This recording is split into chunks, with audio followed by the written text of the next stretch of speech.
Head-to-head in the House of Commons. We'll be asking our viewers and listeners to submit the questions that they would like to put to the Prime Minister, and we'll put that to our panel of top politicians in our Westminster studio. That's PMQ's Live here on GB News, Britain's election channel. Good afternoon, Britain. Good afternoon, Britain. Join us, Tom and Emily, To find out what's happening in the heart of Westminster. and why it matters to you. Weekdays from midday, we bring you the most compelling stories from across the United Kingdom. And from your doorstep to our inbox, That's right, we want to hear from you, GB News. Britain's news channel. GB News, unlike other broadcasters, isn't obsessed with the London-Westminster bubble. We think there's a nation beyond the M25, and that's why we talk about the issues that matter across the land. Join me on State of the Nation, 8 to 9 o'clock, Monday to Thursday, on GB News. Daisy's listening, and you should too.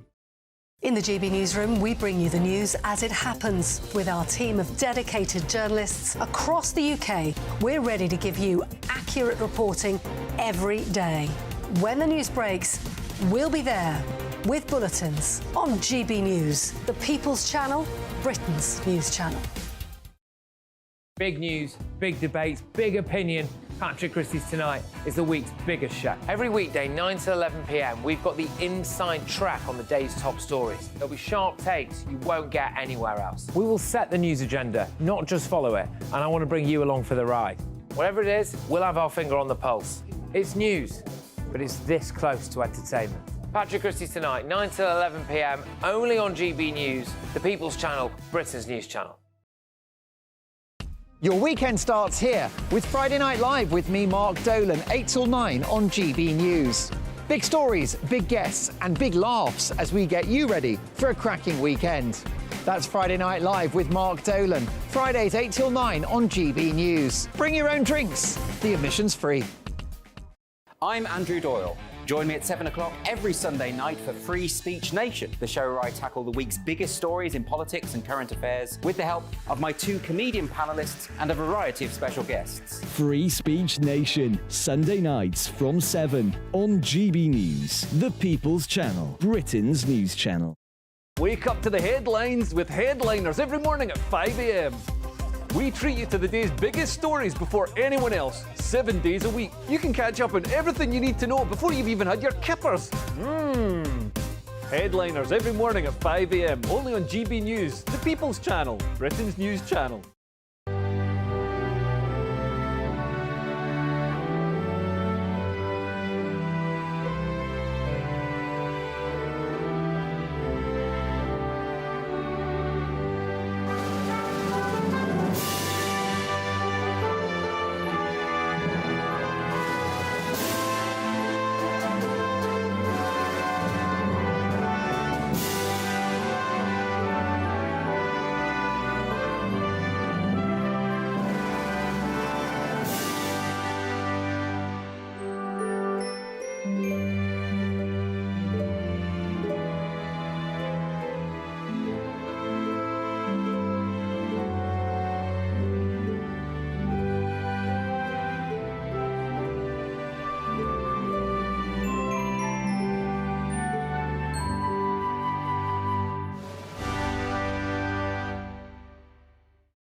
Good morning. It's 6 o'clock on Sunday, the 4th of February. Today, Britain and the US resume airstrikes on Houthi rebels as Iraq warns the Middle East is on the brink of an abyss. The alleged Clapham attacker is still at large, and the police are now focusing again on the attacker's hometown of Newcastle. More strike misery as trains are cancelled across the Midlands and intercity trains are hit by more strikes. And today is World Cancer Day. That's a global day of raising awareness around prevention, detecting and treating cancer. We are going to be looking at the latest breakthrough, a cancer vaccine. Hugely vital to get the right support when somebody's affected by cancer. There's so many challenges thrown at somebody, whether they be around work and finances or psychological, or the impact that it has on a family. And it's the Grammys tonight, but will Taylor Swift beat Frank Sinatra's record of wins? Also, later on, we'll be divulging the UK's fattest town in Britain. Locals say that there, and we'll tell you where it is later, they've been invaded by fried chicken shops. Good morning. There were Six Nations scares on the opening weekend for England and Scotland in the rugby. Tyson Fury shrugs off an eye injury to set a date with Alexander Usyk, and we'll look ahead to a key clash at the top of the Premier League. Sunday is set to be a damp, dreary and blustery day for many of us. Is there any chance of some sunshine? I'll have the answers a little later on. Morning to you, I'm Stephen Dixon. And I'm Ann Diamond, and this is Breakfast on GB News.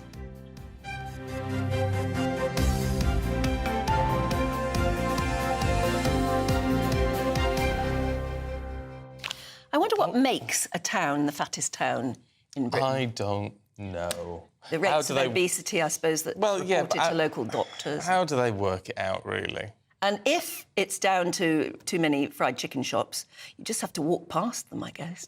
Don't go in. I don't think that can really be to blame, to be perfectly honest. You know, because I don't know. I just think it's a bit unfair. And it labels everyone within this particular town. It's really rotten, actually, yes, to name a town.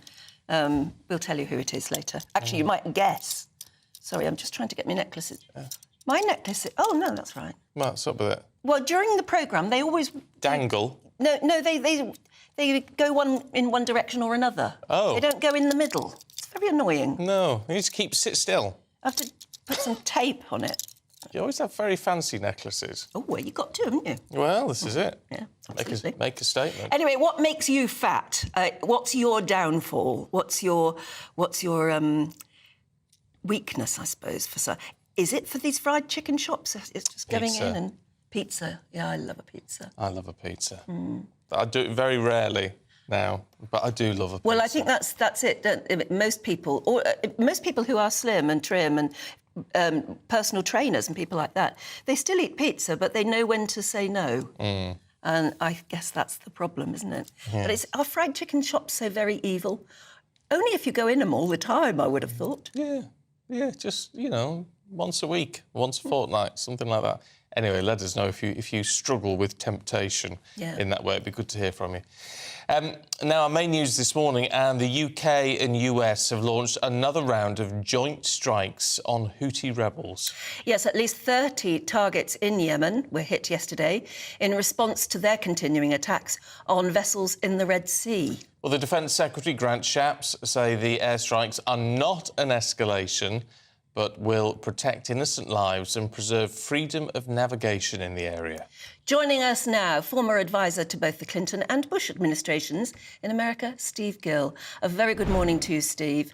It's funny, isn't it, when you are concentrating on other news, you forget, or it's too easy to forget, that the problem with attacks on vessels in the Red Sea are still going on. It's ongoing all the time.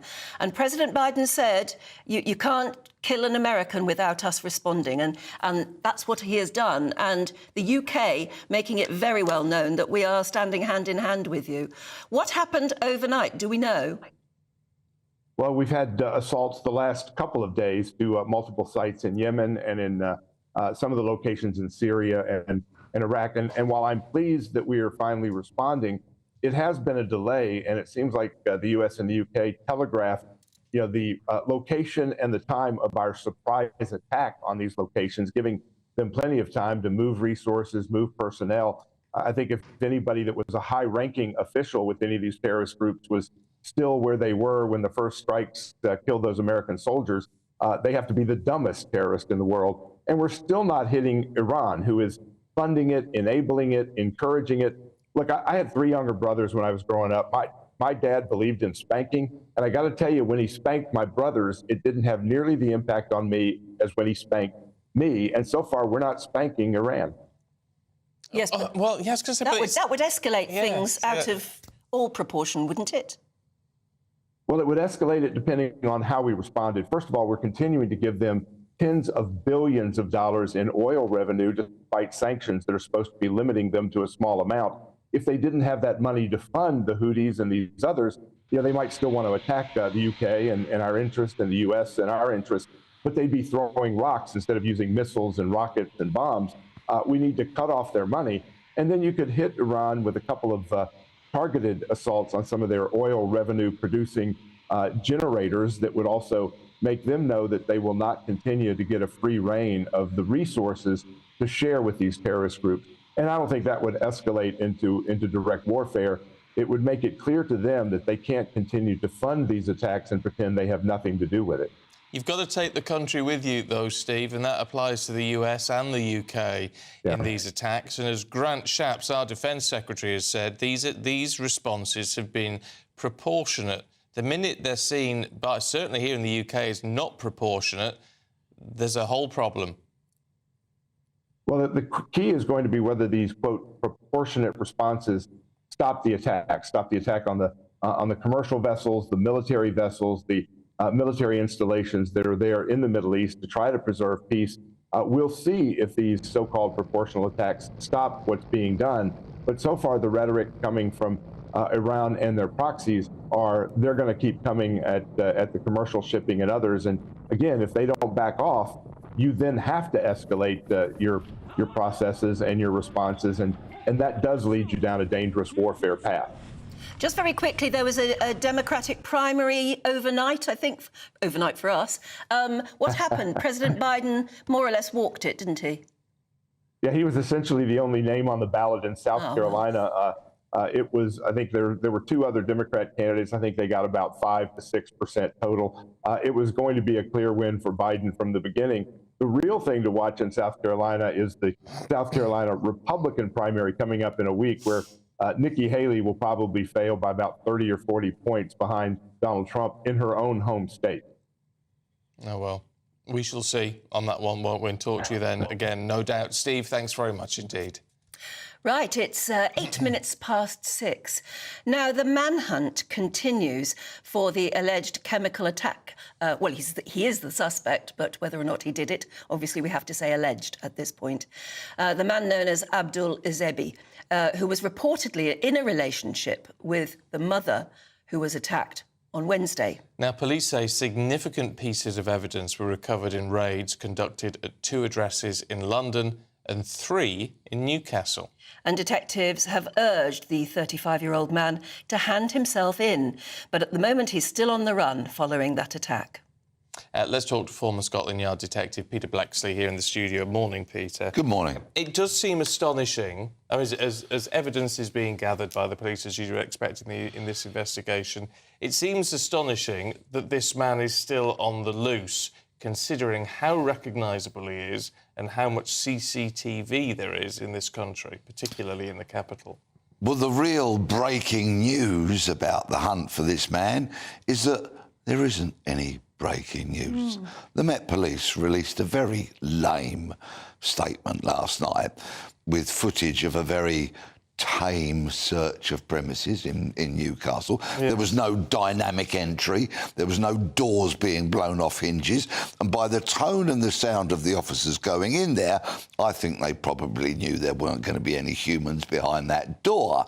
And they also said that they've been contacted by dozens of people, said the Met. Well, I suspect that's probably nearer 24, shall we say 24, because if it had been 10 dozen and 240, they would have said hundreds of people have been in touch. So I don't think they're getting the response they wanted. Of course, they may know far more than they are letting us know, but the undeniable fact is, unfortunately, as a 31-year-old woman lies in hospital, still critically injured, this piece of garbage is on the run. Yeah, now, what's your instinct as to that? Must he have friends? Must we conclude that? He's gone to ground somewhere, hasn't he? Has he got friends? Is he a member of a gang? Is that likely now, and people who are shielding him? Or is he dead in a ditch, perhaps, Well, having taken his own life, or perhaps his wound getting infected and no medication?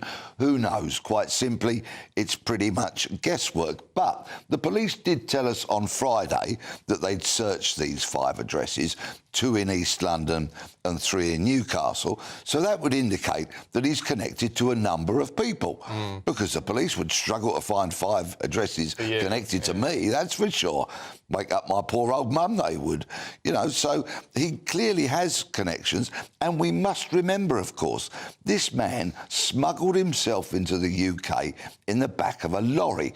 And he will have come across a number of European countries from Afghanistan. So this is a man with some experience of hiding away from authority. Yes, and then he spent quite a few years trying to apply for asylum. That, again, indicates that he will have made certain friends. And, of course, his 3rd asylum application, which was successful, was supported by a member of the clergy who said he had committed to his conversion to Christianity. Well, if that's the case, he's going to be caught today, isn't he? Because it's Sunday, and like a good Christian man, he'll go to church. I wish. Yeah. All right, Peter. For now, thanks very much indeed. Extraordinary, isn't it? And let's hope that that manhunt comes to an end. Yes. As soon as. Well, at 12 minutes past 6, let's have a look at some of the other stories heading into our newsroom this morning. And Stormont's first nationalist First Minister has pledged to work with unionists to build a better future for Northern Ireland. The historic appointment of Sinn Féin's Michelle O'Neill was confirmed as power sharing was restored yesterday, 2 years after it collapsed. It follows an agreement between the DUP and the government over post-Brexit trade. We mark a moment of equality and a moment of progress, a new opportunity to work and to grow together. Confident in that wherever we come from, whatever our aspirations are, we can and we must build our future together. I'm really delighted to see every MLA back in this chamber today, and I welcome the fact that the DUP have decided to re-enter the democratic institutions and that the outcome of last year's Assembly election is now being respected. Some MPs have warned that we will not be ready to fight an all-out war unless the government addresses the armed forces capability, the stockpile, shortages and recruitment crisis. The Commons Defence Committee says the military is consistently overstretched, and it also suggested the unrelenting pressure on personnel has exacerbated the crisis in recruitment and retention. A bit later on, we'll be speaking to the former chair of the Defence Select Committee, Tobias Elwood. Scotland Yard says more than 10,000 supporters marched through central London yesterday in a pro-Palestine protest. Members of the Stop the War Coalition and Palestine Solidarity campaign called for an end to the Israel-Hamas conflict. One woman was arrested on suspicion of setting off a smoke bomb or flare.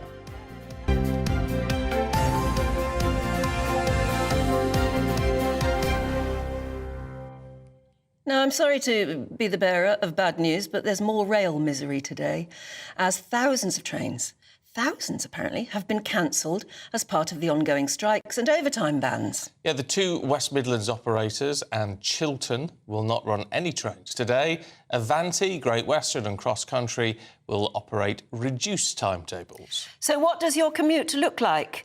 It's not just about travelling today, I guess. It'll be a knock-on effect into tomorrow. The Independent's travel correspondent, Simon Calder, of course, knows. A very good morning, Simon. Where are you? At a sort of very empty railway station at the moment. What's going on? Good morning, and good morning, Stephen. Yes, I'm afraid for yet another morning, I'm sitting outside in the rain at Euston Station, having to tell you, well, there's a bit of good news. You can go anywhere you want to in the next hour or so, as long as it's Watford Junction. But you will not be able to go to anywhere on the London North Western Railway network because the company is dropping all its trains today. If you were to reach the West Midlands, and that would be tricky because you've also got Chiltern Railways on strike, you'd find that not on strike, running no trains because of an overtime ban, you would find that there's nothing running on West Midlands Railway either. And overnight, we had Great Northern and Thameslink issuing a do not travel notice, basically just saying on most of our routes, either there'll be no trains at all or there will be widespread cancellations. And what's happening here is that effectively, ASLEF, the train drivers union, is saying this isn't even a strike. We've paused today. There was a strike yesterday in one part of the country, another one tomorrow in another. But today, it's simply an overtime ban. And look how much chaos and confusion we can cause just by saying we're not going to work on our days off, which, of course, train drivers are perfectly entitled to do. If you're not rostered to work, then why would you? I guess this could be an important step forward then in their campaign, in a way, Simon, because they've lost a lot of money by going on strike. Is this just almost a sort of proof in the pudding that they can cause this action while still keeping their members being paid? Well, yeah, effectively, the ASLEF union, and we're now into 19 months of national rail strikes, the worst since the 1980s. ASLEF train drivers have a much more powerful union, actually, than their colleagues who belong to the RMT union. There's a sort of settlement reached there. But effectively, at the root of this terrible dispute, which has caused so much misery for so many people, is effectively the train drivers say, we want things to be as they always have been, which is you give us a decent no strings increase. Then if you want us to introduce Sunday as part of the working week, which it still isn't in some parts of the country, which is why we're seeing such widespread chaos. If you want to do that, then that's fine. We'll talk about it, but it's going to cost you more money. The government's saying you're joking. The revenues for the rail industry have collapsed since the COVID pandemic. The only way we can even afford to give you a modest pay increase is if you agree to wide-ranging changes so that it's not the poor old taxpayer who's having to subsidise the poor old passenger who's finding that they can't rely on pretty much anything these days. And certainly nobody can plan more than 2 weeks ahead because that's the minimum notice ASLEF must give of more industrial action. But they're proving their point rather well then, aren't they? If, simply by saying we won't work on our days off, they can cause this sort of problem. Exactly right, Anne. And look, what I think is, so that's effectively the argument of the train drivers, which is that we are incredibly powerful. We can keep doing this. We're not even touching our average of £60,000 pay which we get for a 4-day week. We can just say we're not working on our days off. No problem with that. Why should we? Other people don't have to. But I've been talking also to people in the rail industry who say possibly by doing this, actually, ASLEF is drawing attention to the frankly Victorian terms and conditions that apply. I mean, if you're working on the buses or for an airline, you can't say, oh, I don't think I'll work Sundays, thanks very much. But the railways, it has persisted. And there's some talk that this might actually lose public sympathy because, frankly, we're in a 24/7 society. And for have a huge group of very important workers who will only get train services in some parts of the country if people can choose to work on their days off, that shows that the whole thing is in need of overall reform. Meanwhile, of course, it drags on. There's no particular interest among the government to reach a settlement, it appears. And so we just have to get used to this. And Mick Whelan, the General Secretary of ASLEF, the train union, told me he thinks it will take a change of government, which may or may not happen in the coming year before this is settled. Well, yes, exactly. Simon, good to see you. Thanks very much indeed. And get some shelter from the rain. Looks like they might shoot themselves in the foot then, ASLEF, with that, in a way. In a way, yes. But it is Victorian, isn't it, the whole thing, that we grind to a halt the minute one particular union says we won't work on our days off. That smacks of bad management, doesn't it? Things should have been changed years ago. Yes, well, anyway, I'm sure if you've got a view on that, gbviews@gbnews.com. Let's see what the weather's going to do for you today. Here's Jonathan. Hello there, very good morning to you. I'm Jonathan Vautry here with your GB News weather forecast provided by the Met Office. It's quite a damp, drab and dreary start to Sunday for most of us, all thanks to this warm front that is slowly pushing its way north-eastwards across the UK, so particularly now for Northern Ireland, Northern England and into Scotland there is outbreaks of rain spreading their way in.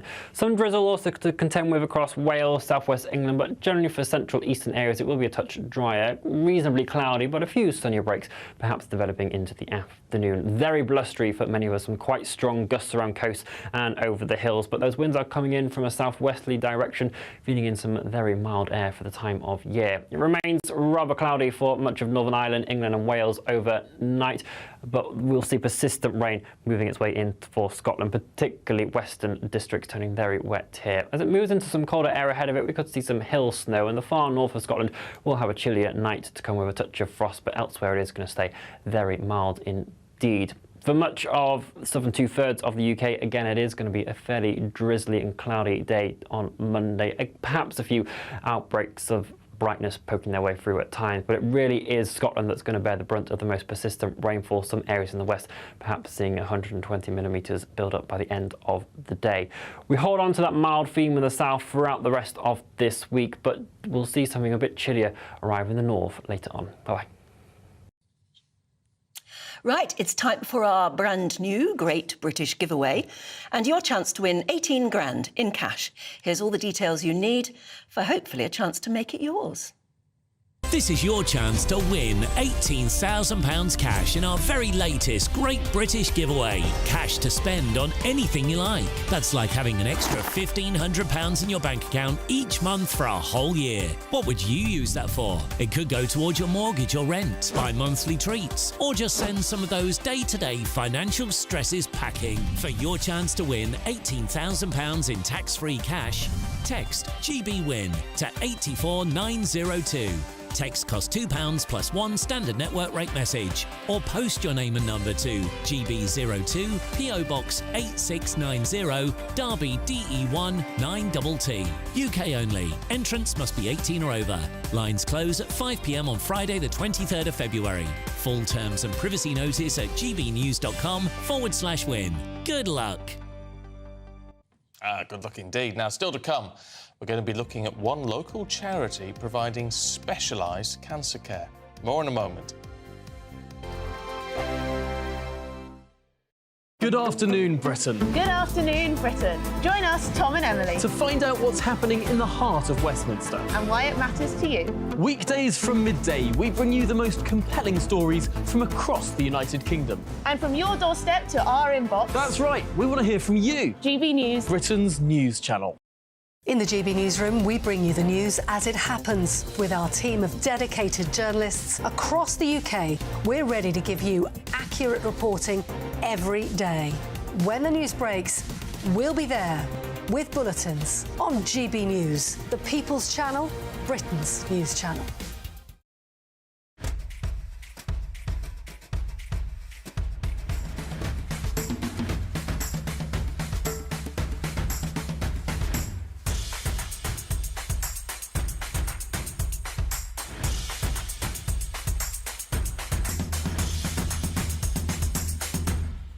Tired of the usual focus-tested, pre-prepared Westminster runaround? Well, so am I. So you want higher taxes? Is your department to blame for this? Are you rethinking this policy? Every Sunday at 9:30, I'll be sitting down with those in power to get the truth about the issues affecting you. Let's be honest, we've known about the cost pressures of this project for years, not months. That's the Camilla Tominey Show, a politics show with personality. On GB News, the People's Channel, Britain's news channel. I think the most exciting bit for me is talking to people. People who I think are ignored often by the major news channels. We're going to give news they want to hear. There's a voice there that needs to be heard. I think there's a chance here for a diversity of opinion to be expressed, which you don't find elsewhere. It's really exciting. We don't hold back. We're free to say how decisions that are taken here affects us all around the country. Only on GB News, the People's Channel, Britain's news channel.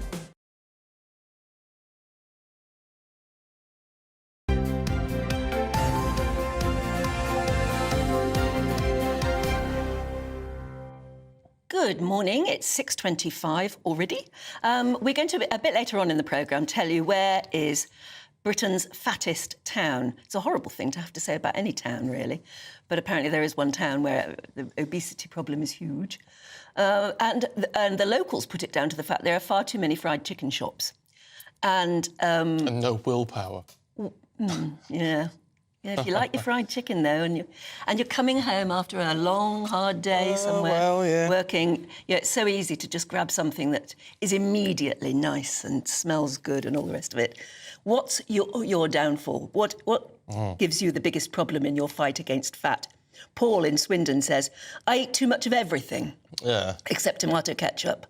If the fattest town is not Swindon, we must be the second fattest. Well, we'll tell you in a little while. John in Birstall, a man after my own heart, says, my biggest weakness is bread.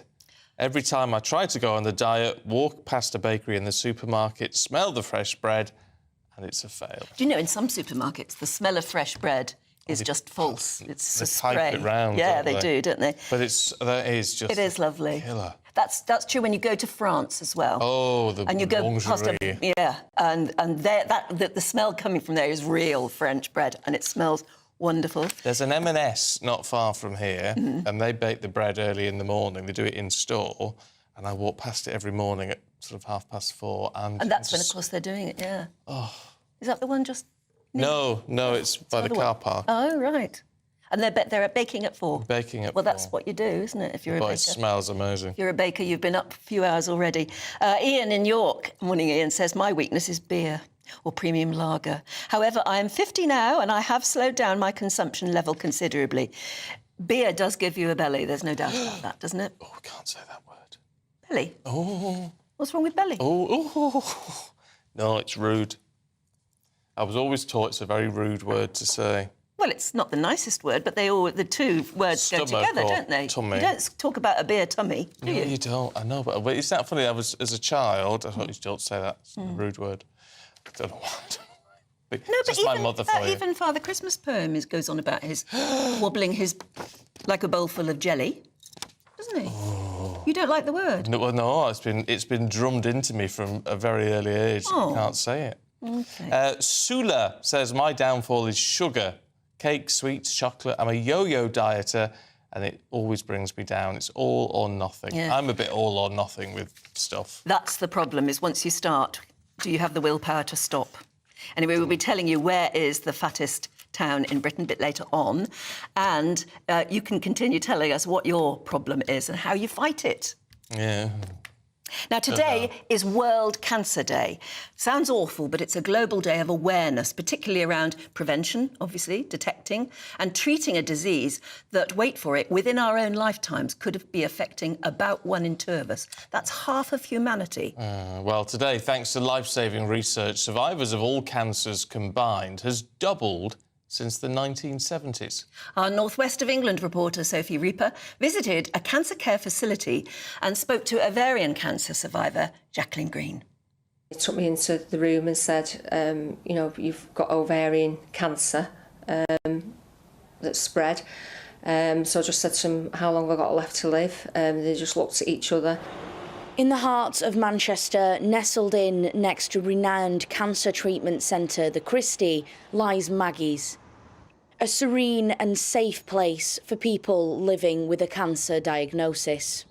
A place for people like Jacqueline. My family was waiting outside and I thought, I can't go out and face them because, I'm their mum and I have to be there for them and look after them. I said, can you explain exactly what you've just said to me? So she brought them into the room and told them.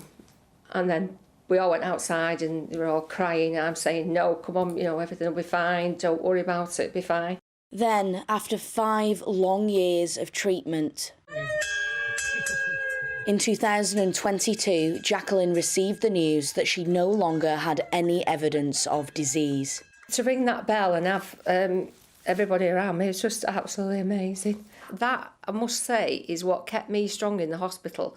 The fact that when I was at my lowest, I just kept thinking to myself, I will ring that bell. And I think you've got to keep positive even in your darkest hour. Whilst Jacqueline went through the worst time in her life, she would come to Maggie's. Here, she received emotional and physical support as she faced her battle with cancer. It's hugely vital to get the right support when somebody's affected by cancer. There's so many challenges thrown at somebody, whether they be around work and finances or psychological, or the impact that it has on a family. And often people aren't set up to deal with those things by themselves, and they need professional support like that on offer at Maggie's to navigate some of those challenges and find a way of coping as well as they can do. Today, on World Cancer Day, Jacqueline has a message about the importance of early diagnosis and testing. I would say to anyone that thinks there's something wrong that you must act on it. Always go with your gut instinct, because it will never fail you. And mine didn't. I knew there was something wrong, and if I hadn't pushed, I really don't know where. I probably wouldn't be alive today. Sophie Reaper, GB News. What a lovely lady. Well, you've just got to be aware, haven't you? Striking-looking lady too. I tell you what, it's a terrible statistic that within the spate of our own lifetimes, 1 in 2 people. But do you know why that is, though? As much as anything else, it's because we're living longer. Yes. And certainly with prostate... And we're detecting it. Yeah, and we're detecting it, but certainly like with prostate cancer, they do say every man will get prostate cancer if you live long enough. Is that right? Gosh. I mean, often it doesn't cause a problem. Yeah. I suppose it's when it does. But it's like if you live long enough. Yeah. It's I went for a load of checkups this last week, and because obviously it's a year now. Yeah. And I was in the, and by the way, the news is good, which is nice. But I was waiting for the oncologist, and so I was in a building which was totally devoted to oncology, and the waiting room was heaving with people. There were so many people waiting, and that you had to sort of stand up and wait for a seat to become, so you could sit down and wait. And I looked around the room and I thought, every one of these people has got cancer. They wouldn't be here otherwise. And that struck me, how many people have. It's frightening. Scary. And the only thing you can do about it at the moment is just be totally aware of your own body and anything that might go wrong with it, and go and see the doctor, no matter how much you have to nag. Yeah. Get it checked out. Get everything checked out. Right, at 6:32, let's remind you of the top stories this morning. And Britain and the US have resumed airstrikes on Houthi rebels as Iraq is warning the Middle East is on the brink of an abyss.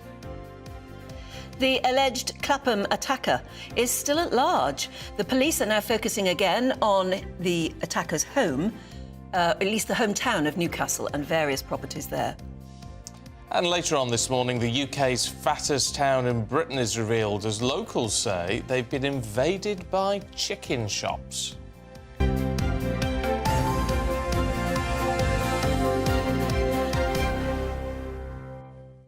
It's all the fault of the chicken shops. Nothing to do with us. No.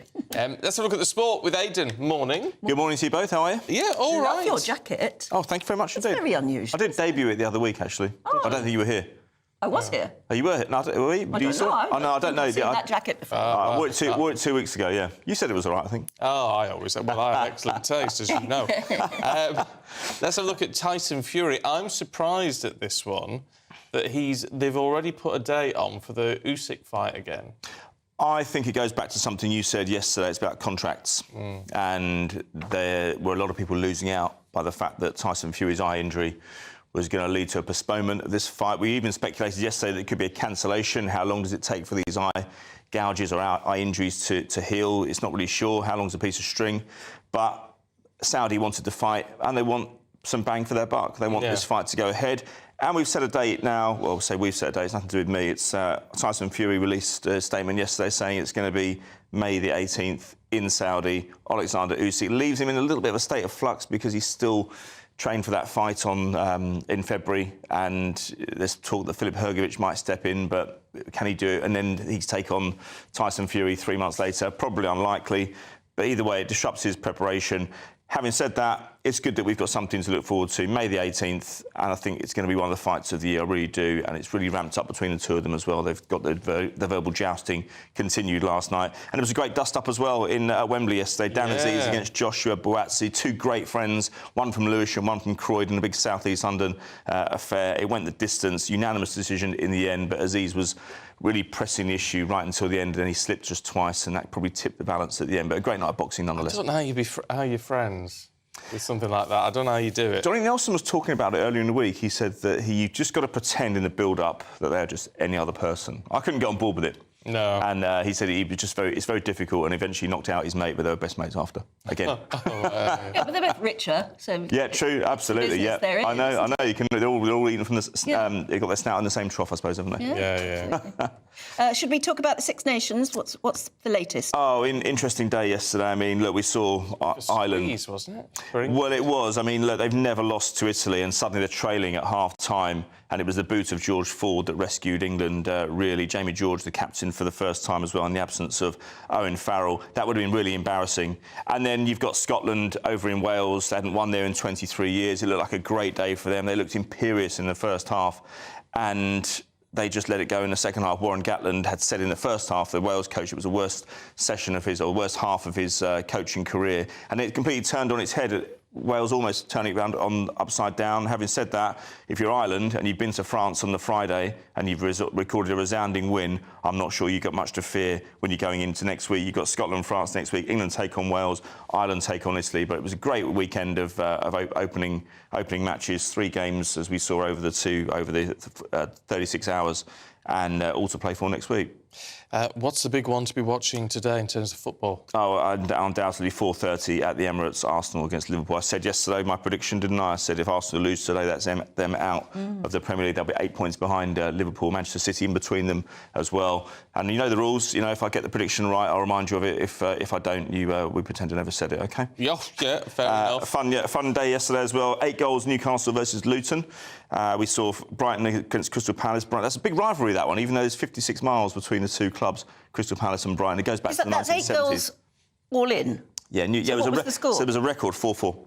So I see. There was a record on 5 games. There was a record of 26 goals in the 5 games. Wow. The previous record was 24. Some of these records are a little bit contrived, you know, when we're looking for something to cling to. But that is a lot of goals yesterday. That must have whipped up the crowd. I can imagine that. Well, Luton were winning 4-2 with about 15 to go, and that would have been a hell of a result. And Newcastle turned it around. They needed something out of that game. Burnley-Fulham. Burnley scored 2 goals late on. Tottenham threw it away at Everton. And Villa went to Sheffield United and pressed their claims for a Champions League place with a 5-0 win. But Man United in action today, Chelsea in action today as well, and Forest go down to Bournemouth. Right, but man, it's busy, isn't it? It is. And then we've got and on Monday we've got Brentford in action as well on Monday. Cricket, is that underway at the minute? It is. Well, they're at lunch at the moment, so technically not. What is it about all this cricket? Because every time we talk to you, they're at lunch, or they're having tea, or they're about that sort of thing. Having a little break. Or I know. The breaks and the cucumber sandwiches and the caterers. white wines. Did they do any playing? The caterers must be on a pretty penny, mustn't they? Getting that contract. But they're an important part of cricket, aren't they? Oh, without doubt, yeah. I mean, there have been moves to kind of reduce it over the years, but it still stays there. But nonetheless, let me inform you, day 3 of the second test in India. India lead by 273 runs. They've recorded a knock of 130 for 4 rather. 6 wickets remaining. If England can rattle through that tail end after lunch, they've got a chance to certainly make a game of it in the second test. But as I say, it was an encouraging morning. Jimmy Anderson's been in fantastic form, but the bowling has not been vintage since then, unfortunately. But we will see this afternoon. Right. Lovely stuff, Aidan. Thank you very much indeed. Here's one for you. Heat pumps. Have you got a heat pump? No, I've thought of how brilliant it would be. I've been thinking of it. Well, I've been thinking of it, and I've been doing my research, right? And it's going to cost a couple of grand. Yeah. And that includes £7,500 grant from the government. Ooh. So you get that. It's still going to cost a couple of grand, and it takes a week. Now, we look at the details, and this is only estimated, but they reckon it will save me, because all environmental, it will save me £80 a year. Wow. That doesn't sound like a great... Is that about £6 a month? Yeah. So what's the point of that? Where's the incentive for that? Because, I mean, I'd never recoup my money, would I? No, you're doing a wonderful job for the planet, or are you? Well, they don't work, though, do they? No, exactly. Don't, well, some of them do. And don't you have to build an enormous thing in the garden? Not if it's an air pump. If it's a ground pump, it's something different. Too complicated. If it's an air pump, you don't have to build anything in the garden. If you see them on Twitter, there's always comments below. Some people say they work, some people say don't. It's difficult to know. This particular company guarantee that it will work as efficiently as your gas But it will boiler. only save you 80 quid. 80 quid a year. A year. What's the point? All of that disruption. Well, yes, exactly. That's put me off a little bit. Anyway, if you've got a heat pump and it's been well worth it, and it saves you a lot of money, let us know. I want to hear all sides of I'm the interested. I'd like to do it if it's a sensible thing to do and it's good for the planet, etc., etc. But you do think all that disruption you'd go to, all the money you would spend and the government is spending to put one in your house, and then you're only saving £80 a year. That doesn't seem right to me. Doesn't seem right, does it? Anyway, still to come for you, we're going to be having a look at the newspapers this morning with Winston Davis and Emma Burnell.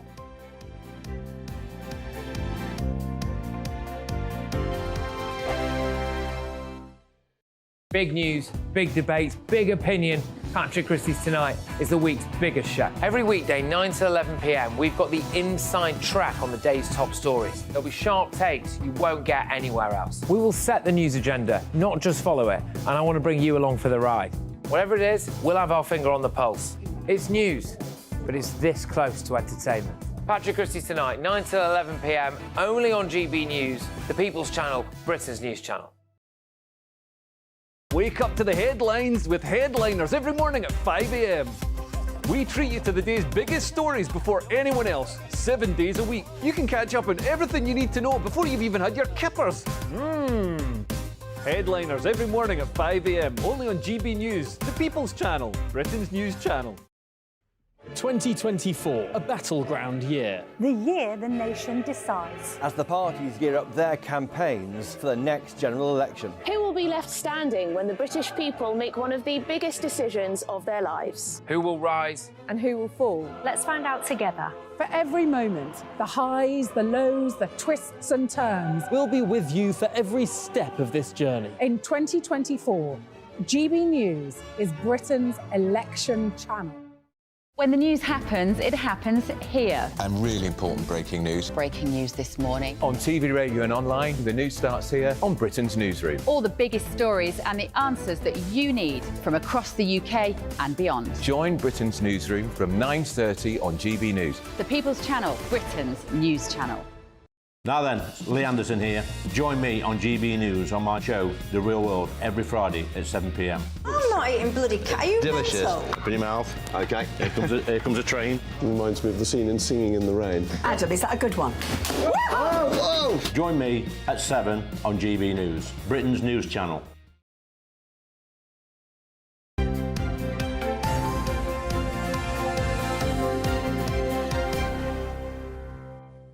At 6:43, time to have a look at the newspapers this morning. We'll start with the Sunday Times. It has a warning from Lord Cameron that Iran will be held to account. The Independent reveals a huge 50% spike in sex abuse cases against the police. Sunday Telegraph has a landmark on our hollowed-out armed forces. And the Sunday Express leads with a similar story. Is Britain's military too weak to fight a prolonged war? Labour draws up ultra-safe bomb-proof manifesto, the headline for The Observer. That's an interesting one. So let's go through what is making the news today. Political consultant Emma Burnell joins us and social campaigner Winston Davis. Hi. And good morning to you both. Good morning. Emma, you've been looking at the Times front page, basically, what Lord Cameron's been saying. Yeah, so he's kind of sabre-rattling a little with Iran, who obviously, Iran haven't directly attacked anybody, but an awful lot of the money for those who have has come from and through Iran. So he's been sort of saying, you know, we are going to retaliate. But the problem is there's a real tension between the need to try and stop them behaving as they are without going into an all-out war that I'm sure another story that we're going to come to will say we're not equipped for. And Iran's, you know, they see the same news that we do. Well, we don't want to escalate. And we don't want to escalate. We don't want another hot war another hot war in the Middle East. And we don't want the UK and the US once again fighting in the Middle Eastern territories in ways that are very complicated. So, like with the strikes that we've just heard happened overnight again, we and the US are trying to hit targets that are indirect. They're not in Iran. So it's called a proportional response. So instead of going so hard that they are incapable of coming back, but that they are driven to come back in a highly militaristic way. They strike our oil tanker, we strike their military target. It's been the strategy for quite... I mean, yeah, I remember an episode of The West Wing about this in the 90s. Yeah, so that's right. But the problem is, of course, that what that means is that things stay the same, tit for tat. And that's probably, in realpolitik, the best we can hope for, but it's not great for anybody. Because we don't want all-out war, and apparently neither does Iran. 100%. They can't afford it either. Listen, I'm saying, how many wars can we be fighting all at the same time with our limited resources? Well, you've been looking at the Express front page, where we're not equipped to do it anyway, apparently. Yeah, there's a report that's come out from the Commons Defence Committee, basically saying that we haven't got enough personnel, we haven't got ill-equipped with machinery and weapons. We've got more people leaving the armed forces than joining each year, and we're struggling as it is. There's been a poll put out talking about national service. Most people think that, 15% of people think that there should be full national service after the age of 18, and a third of people think there should be some kind of partial national service. So, where do we go? Are we going to be dragging in 18-year-olds off the streets trying to go and fight wars all around the world? I mean... No, the ridiculous thing is, look, the Select Committee doing what it's doing, but they could have asked anybody, any soldier, 10 years ago, and they would have given them the same answer, rather than spending all our money coming up with some sort of... Well, and it's also... which is a statement of the blooming obvious. It's so unattractive to be a soldier right now. You're not paid that much, particularly as a basic squaddie. We've seen the state of barracks housing.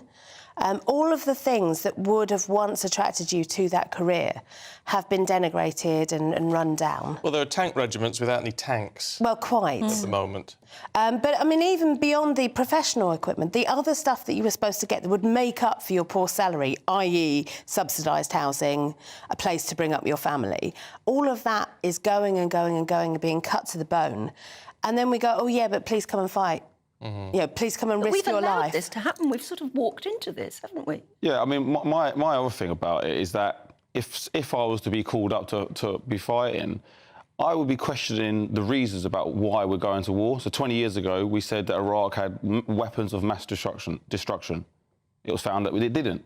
So, how many lives were lost going to a war which wasn't yeah, told but to be that's true? Not your job in the army. I know it's not, but you're going to go and lay down your life. And rightly so for this country, fine. But you want to know that the people that are sending you there are sending you for the truthful reason. And this is it, Stephen. If we bring in national service, we're not then asking people who have that mindset of, I will follow orders, I understand what it means to be in the army and the chain of command. We're telling everybody, just do it without questioning. Yeah, but I tell you what, national service is not going to happen. No, won't. Not in a million years. I don't think it is, and but... to be fair, the people in all these polls who say, yes, it's a good idea, bring it back... And not 18. No, they're well over the age where they'd be eligible anyway. It won't happen in a million No, surely years. the answer is we just need enlightened recruitment and more investment. It's money. Yeah, and I'm afraid some of the gimmicks that they've put out in the last month or so, you can have tattoos and a beard.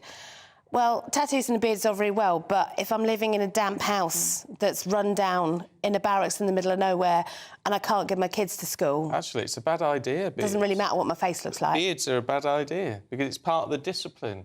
It's part of the discipline that you have to be clean-shaven, and if you're not, if you've got stubble, you're going to be hauled up about it when you're on parade and all the rest of it. It's part of the discipline. It's part of the mindset. I'll remember that next time I come in. I'll shave you make sure you do. But it's part of the discipline, and it's important. Emma, let's have a look at good old Sadiq Khan in the Sunday Telegraph. What's he up to now? He's going to sting us, apparently, if you want to drive in London. I don't... It's the Telegraph. You don't believe it? Amazingly enough, I suspect the Telegraph has put a heavy spin in this election year, 4 months before the London elections against Well, what are they saying that he's come up with? It's a new way of interpreting some of the driving taxes that come through both local government, which is actually not Sadiq Khan, and London government in terms of things like the ULEZ and the congestion charge. So, but secret technology, they say, that will charge motorists pay-per-mile road tax. Yeah, no, it's not happening. It's not happening? No. I mean, Sadiq Khan is hardly known for his pro-car... He's not known for his pro-car. We have changed London quite considerably in terms of air quality, which is a good thing. But they're not going to... the technology we have barely works. Well, and most of his ULEZ cameras get knocked out. Well, anyway, they're unfortunately... stolen or vandalised. I mean, it does make me laugh that we're going to talk about locking people up for vandalising, not even vandalising, sitting on a war memorial, and yet we're also all in favour of them knocking out a whole load of cameras that are actually state property. Yes, but unjust... They're seen as unjust. Well, other people might see the war memorials as unjust. Really? Do we get to have that? But that's What do the you thing. reckon, Winston? When do we impose those? Fight back. So go down to they're talking about jail for activists that are going to protest and climbing over war memorials. Look, I feel there's got to be a level of respect. No matter what you believe or don't believe, somebody's laid down their life to have this memorial there. But they're talking about jailing people that climb onto these memorials. Now, the thing is, I think that's a bit of a gimmick. How's it going to be enforceable? 3 months ago, they were talking about anyone that gets a prison sentence under 12 months is going to be suspended sentence with a community order because the prisons are overcrowded. Now they're turning around saying, well, if you climb up on top of that memorial, you're going to go to prison for 3 months. It's not going to be workable. Well, plus £1,000 fine. Well, I mean, it's not going to get paid. Even if it's a suspended sentence, it's a shot across the bows, isn't it? It's something. But the thing is, here's my problem as a small L liberal. Look, I agree that I would like to see people respect those who fought in war. I'm not a pacifist, but I'm also not going to go to war. So I know that I have to give my respect and honour to those people who will fight on my behalf, right? That's my personal belief. But I know that there are other people with very strong beliefs that say that all war is wrong and should be outlawed completely. Now, there are... How? Well, indeed. But outlaw war. Well, I agree with you, but... And I think... They're entitled to their views. That doesn't mean they can denigrate the memorials of those who've died. But let's say we then built a memorial to one of those people and the whole of society changed and then they denigrated that memorial. The same law would apply. And what my basic principle is, don't apply a law to people you disagree with that you wouldn't want to see applied if social mores changed and we said, actually, that's a register I wouldn't want to see us on. Yeah, but we're talking about people who've given their lives for this country. We are, and, one of the things they gave their lives for was our freedom of speech and our freedom of expression and our freedom to protest. Now, if they are damaging those war memorials, that is in itself already a crime. I'm saying don't add an additional crime that just looks like you're grandstanding. Okay. I don't know. Don't you think we've got to do something in this country about respect? Nobody shows anybody any respect anymore. The way people talk to each other. You go on the tube or on the bus, people are effing and blinding all over the place in front of children. There's no respect anymore. How do you get the whole of society to learn respect? Do you know what? I think we double back a minute and talk about this national service because actually, right, look, I've talked about it on this programme many times. 15 or 16 years ago, I ended up in prison because I didn't follow the law and I got caught with cannabis, right? That period of 18 months that I was in jail taught me so much about following rules, about getting up to a routine, about following a system. That's enabled me to come out, turn my life around, build a business, put systems in place for other people to help them build their lives up. And actually, without us putting some kind of structure in place to give people, the idea of knowing how to work in the system and then develop the discipline of respect, we are going to struggle going forward. I agree entirely. I think you're absolutely right. And so I'm for it. I'm in for some respects, national service, in that sense, it would be a very good idea. But the chances of it ever being implemented in this country now are just about nil. Why do you think Why do you think it's nil? Because I think there'd be such an outcry from anyone under about 30. Do you know, I think we'd get over it. We'd get over the outcry within a few years, don't you think? I don't know. I mean, lots of other European countries that are not dissimilar to us do have I mean, I think for me, it would have to be a form of national service in which you could choose not to be military.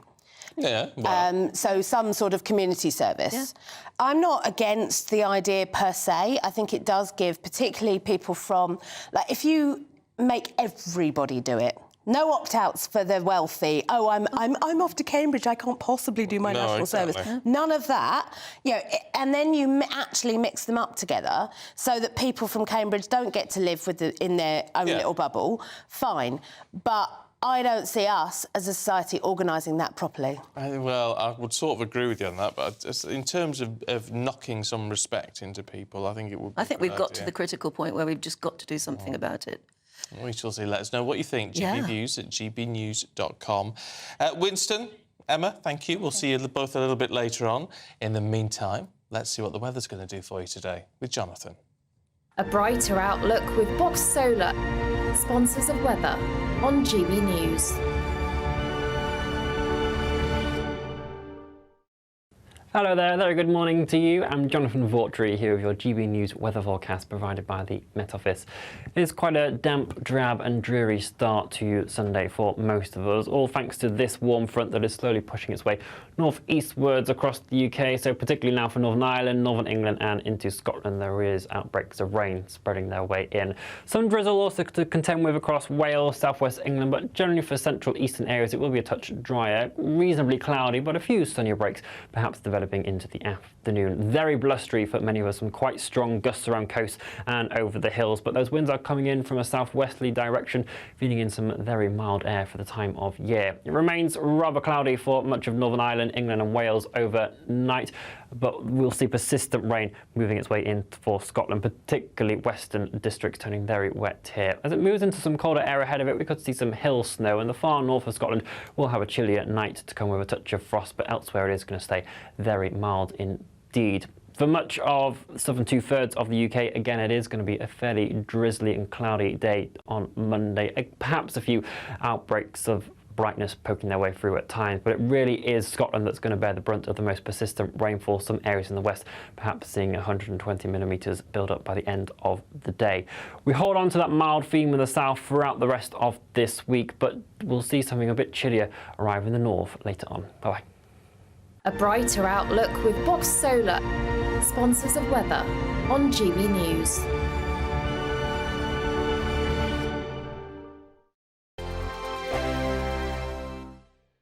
Good afternoon, Britain. Good afternoon, Britain. Join us, Tom and Emily, To find out what's happening in the heart of Westminster. and why it matters to you. Weekdays from midday, we bring you the most compelling stories from across the United Kingdom. And from your doorstep to our inbox, That's right, we want to hear from you, GB News. Britain's news channel. Have a great Saturday night with me, Leo Curse, on the Saturday Night Showdown. It's a crazy world out there, so come and make fun of it with me, my panel of comedians, and a couple of people who actually know what they're talking about. This Saturday Night Showdown is your front row ticket to the clown show, every Saturday, only on GB News, the People's Channel, Britain's news channel. GB News, unlike other broadcasters, isn't obsessed with the London-Westminster bubble. We think there's a nation beyond the M25, and that's why we talk about the issues that matter across the land. Join me on State of the Nation, 8 to 9 o'clock, Monday to Thursday, on GB News. Daisy's listening, and you should too. Your weekend starts here with Friday Night Live with me, Mark Dolan, 8 till 9 on GB News. Big stories, big guests and big laughs as we get you ready for a cracking weekend. That's Friday Night Live with Mark Dolan, Fridays 8 till 9 on GB News. Bring your own drinks, the admission's free. In the GB Newsroom, we bring you the news as it happens. With our team of dedicated journalists across the UK, we're ready to give you accurate reporting every day. When the news breaks, we'll be there with bulletins on GB News, the People's Channel, Britain's news channel. Wake up to the headlines with headliners every morning at 5 a.m. We treat you to the day's biggest stories before anyone else, 7 days a week. You can catch up on everything you need to know before you've even had your kippers. Headliners every morning at 5 a.m. only on GB News, the People's Channel, Britain's news channel.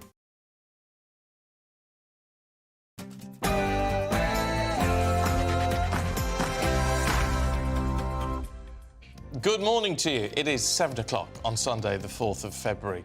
Today, Britain and the US resume airstrikes on Houthi rebels as Iraq warns the Middle East is on the brink of an abyss. The alleged Clapham attacker is still at large. The police now focusing again on the attacker's hometown of Newcastle. It's the Grammys tonight, but will Taylor Swift beat Frank Sinatra's record of wins?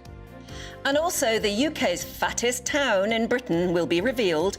Locals say it's all down to the number of chicken shops.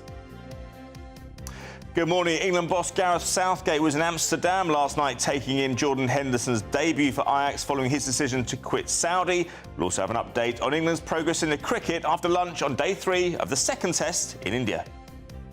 Sunday is set to be a damp, dreary and blustery day for many of us. Is there any chance of some sunshine? I'll have the answers a little later on. Good morning to you. I'm Stephen Dixon. And I'm Anne Diamond, and this is Breakfast on GB News.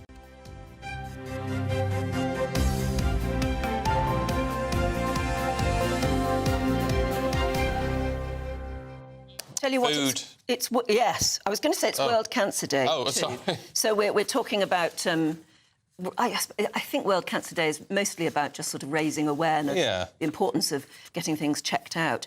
But a lot of you have made the point that the NHS bombards you with adverts about it and raising awareness, but then you find you have to wait 9 months for an appointment to see a cancer specialist. That's what Matt in Portsmouth has said. And that's true, because last week, do you remember we were talking about the King Charles effect? Yes, on the number of men who suddenly sort of become aware and are trying to do something about prostate awareness. And we had quite a few people emailing in, didn't we, saying that they'd gone to the doctor and been told that they'd got a problem, but they wouldn't be able to see a specialist for a year. And that isn't good enough. Cheese is making you fat. We've got a few cheese. John says getting on the diet is quite easy after the shock of a heart attack. He's lost a stone so far. Good on you, John. But he says my vice is cheese. Les, the fat DJ, fat spelt with a PH because it's trendy, says my downfall is cheese, strong cheddar, blue cheese, baked brie, gorgonzola, dolce latte or goat's cheese. Basically all cheese. Yeah, I love cheese too. It's my downfall. It really is. John, however, in Nottingham, morning John, says jam donuts is my problem, but it's a delicious problem. Yeah, I'm not a fan of donuts. No, me too. They're too sticky. Silvana in Dewsbury. Silvana. That's a lovely name. Interesting, that, isn't it? Says my downfall is cakes. even if I'm full after a meal, I always have room for a pudding. I never understand that. Why is that? Because it's true. It's absolutely true. Even if you're stuffed, you can still squeeze in a pudding. No, I never have puddings. Don't you? No, never ever have puddings. No. Puddings don't do anything. To me, I want to end the meal on a savoury Yeah, but then you have cheese after the pudding. I'll go for the cheese, but I'll never have a pudding. Carol in Stevenage, morning, Carol. Oh, dear, what are you going to do about it? Because she said, my downfall are chips. Hot, steamy, vinegary, salty chips. She said, that was my craving when I was pregnant with my daughter 44 years ago, but it stuck. I now indulge myself with ribbed chips made at home. In the house, nothing else will do. See, chip shop, you cannot beat chip shop chips. I don't know what they do. No, I don't know what they do. They're particular texture, aren't they? Yeah. Is it because they thingy them first? What do you call it when they boil I mean, you dip them in hot water before they fry them. Yeah. Do that. What's that called? Blanching. Is it blanching? I thought that was cold water when you blanch something. No. I don't know. I don't know. But don't you think chips are just a conduit, a vehicle for vinegar and salt? Oh, yeah. Yeah, the more salt and vinegar, the better. Because I don't like chips without. No. Well, we'll let you know. I know. We'll let you know where is Britain's allegedly fattest town a bit later on. Yes. Now, the manhunt continues for chemical attack suspect Abdul Azibi, who was reportedly in a relationship with the mother who was attacked on Wednesday. Yes, police are saying that significant pieces of evidence have been recovered in raids conducted at 2 addresses in London and 3 in Newcastle. Detectives have urged the 35-year-old to hand himself in after going on the run following the attack in Clapham. We're joined now by former Scotland Yard detective Peter Blexley. And Peter, most of us just can't understand why he's still on the run. What's your feeling? Well, it's about 12 hours now since we last heard from the Metropolitan Police, and they showed a video of premises being searched in Newcastle, albeit that was from 2 days ago. And there wasn't really anything particularly fresh or important or significant that they told us. They didn't, for example, explain an area or a town or a village or a city where they felt he may be hemmed in and hiding. None of that kind of information. They did say that dozens of people had contacted them, and clearly they know more than we do sitting here this morning. But my fear, my concern, is that he may be holed up somewhere. If he's getting help, in other words, if somebody is feeding him, clothing him, perhaps giving him medical attention, then he's going to be a lot harder to find than he would do if he was on his own, surviving on his wits and out there desperate for assistance. Why do you think the police have released that video? Because it shows absolutely nothing at all. Indeed, justifying their existence, perhaps, forgive my cynicism, but they want to keep the public engaged, they want to keep the public interested, because, of course, this wanted fugitive is not yet in handcuffs, and he is wanted for allegedly committing a very serious offence. It is important, it is of massive public interest. This story cuts across so many other associated issues like faith and asylum seeking and all those kind of matters, that it is dominating the news agenda to a large extent, and the police will be aware of the pressure that media coverage brings to them, and so they very much want to find him. I mean, if he is still on the run and being helped by somebody, holed up or being protected by somebody, that's not going to last very long, is it? Isn't, you know, whenever you hear of people who've been on the run, the people they're depending on get very fed up very quickly with them, don't they? Well, whilst they are also committing, potentially, a very serious criminal offence, assisting an offender is a specified criminal offence, perverting the course of justice, which could be construed as being happening if you were keeping somebody away who should be in lawful custody. And there are other offences that could apply. So if anybody is assisting this man, they are being incredibly foolish. Their loyalty is hugely misplaced, because surely any loyalty should be to this critically injured 31-year-old lady who is lying in hospital as a result of the corrosive attack. And therefore, they should be doing the decent thing, which is picking the phone up and dialing 999. Yeah. Do you think the police are likely to put out a reward? No, that wouldn't be right, would it? I don't know. Would it work? There have been rewards offered in circumstances similar to this, and it might, sometimes it does work, it might just be something, although they will be weighing it up with all the other factors that are coming into play here. I think what will be interesting is to see when this police endeavour that we've heard so much about, if they continue to not find him, when does that turn into police embarrassment? I guess the front pages and the media will possibly dictate that. Yes, and I think before too long, the way it's going. It's almost that way now. It is, yeah. Peter, thanks very much indeed. Now, 8 minutes past 7, the US and the UK have launched another round of joint strikes on the Houthis. At least 30 targets in Yemen hit yesterday in response to their continuing attacks on vessels in the Red Sea. The Defence Secretary, Grant Shapps, says the fresh airstrikes were not an escalation, but instead they were done to protect innocent lives and preserve freedom of navigation in the area. Well, let's talk to Professor Scott Lucas from the Clinton Institute at University College Dublin. Morning to you, Scott. What are we to make of this? Is this a proportionate response to ongoing attacks by Houthis? Is that how you would assess what we've seen so far? Yeah, Stephen, I think the specific here is that because of the Houthis' attacks on shipping in the Red Sea, And because they've also tried to attack U.S. and U.K. military ships, they came within a mile of hitting one U.S. warship last week. This is an attempt to continue to contain them and to say, look, you're not going to get away with these attacks without any type of response. But we are also now in the wider context because of the last few days with the U.S. launching strikes on 85 targets of Iran-backed militias in Iraq and Syria. And that's because those militias have been firing on U.S. personnel on bases in those countries and killed 3 American personnel and wounded 34 at the start of last week. So we've got both a specific Yemen context involving the Red Sea and the effects on the economy, and we've got a wider context, which is to really contain all of the Iran-backed groups and say, look, you've crossed a red line here by killing Americans. You need to think hard before you keep doing this. I mean, a lot of commentators are saying this is just going to be tit-for-tat stuff, lots of destruction, but no all-out conflict that would end anything. And some commentators are saying we should bomb Iran. I mean, what do you think? How do you weigh up that balance between just letting it go on, tit-for-tat style, or actually biting the bullet and trying to get something done for once and for all?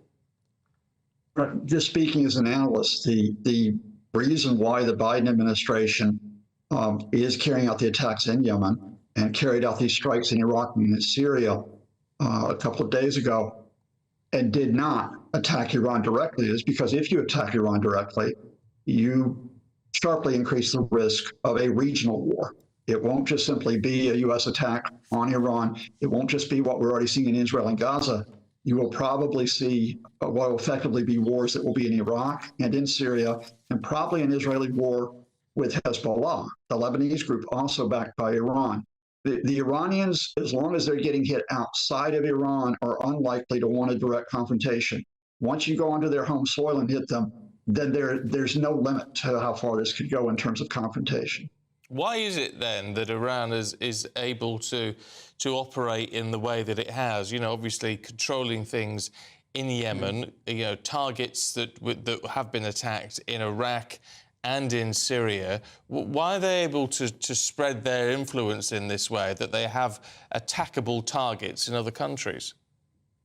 Well, because Iran has exploited conflicts that were in these countries that started from the ground up. So, for example, the history of Iraq goes back to, you know, the U.S.-led invasion in 2003 that removed Saddam Hussein, but led to an insurgency and then a civil war.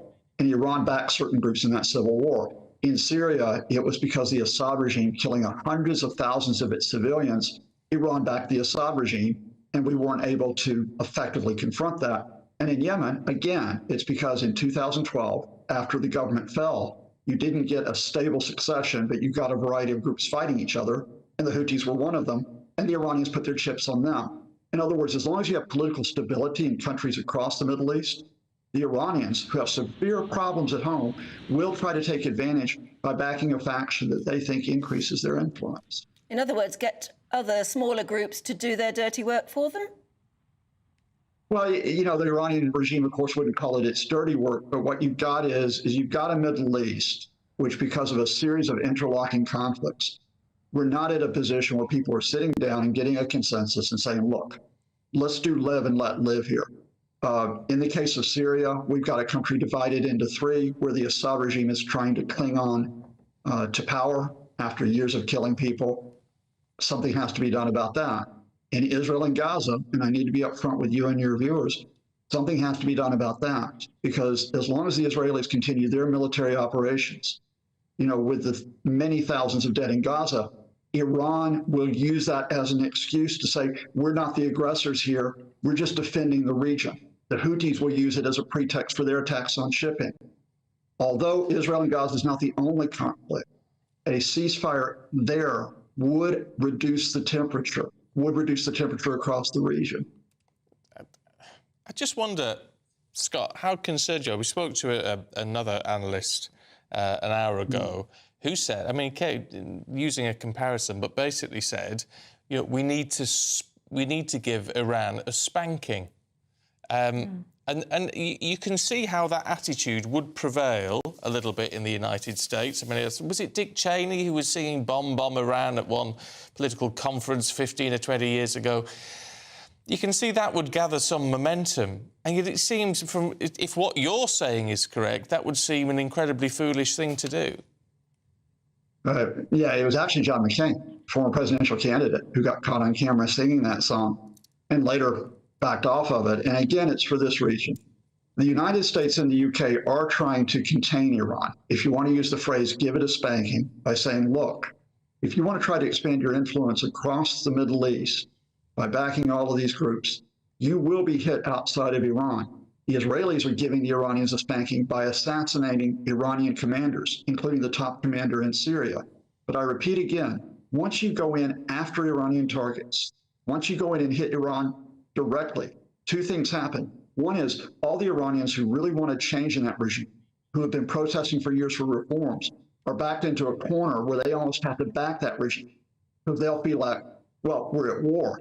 And secondly, the Iranian regime will lash out across the region at that point. In other words, you let the genie out of the bottle. Now, you may win that conflict. You may defeat Iran, but it is going to be a very, very deadly conflict, one which will have probably the most severe consequences we've seen in that region since the end of World War II. OK. Scott Lucas, good to talk to you. Thanks very much. Yes, thank you. Gosh. It takes a lot of understanding what's going on in the Middle East, doesn't it, I suppose? Sometimes what can seem like the obvious response, in a way, isn't the right thing to do. No, and you always think, what could it lead to? OK, let's have a look at some of the other stories coming into the newsroom this morning. Stormont's first nationalist First Minister has pledged to work with unionists to build a better future for Northern Ireland. The historic appointment of Sinn Féin's Michelle O'Neill was confirmed as power sharing was restored yesterday, 2 years after it collapsed. Some MPs have warned that we will not be ready to fight an all-out war unless the government addresses the armed forces' capability, stockpile shortages and recruitment crisis. The Commons Defence Committee said the military is consistently overstretched. Well, we're going to be speaking to the former chair of the Defence Select Committee, Tobias Elwood, a bit later on. Scotland Yard says more than 10,000 people marched through central London yesterday in a pro-Palestine protest. The Stop the War Coalition and Palestine Solidarity campaign called for an end to the Israel-Hamas conflict.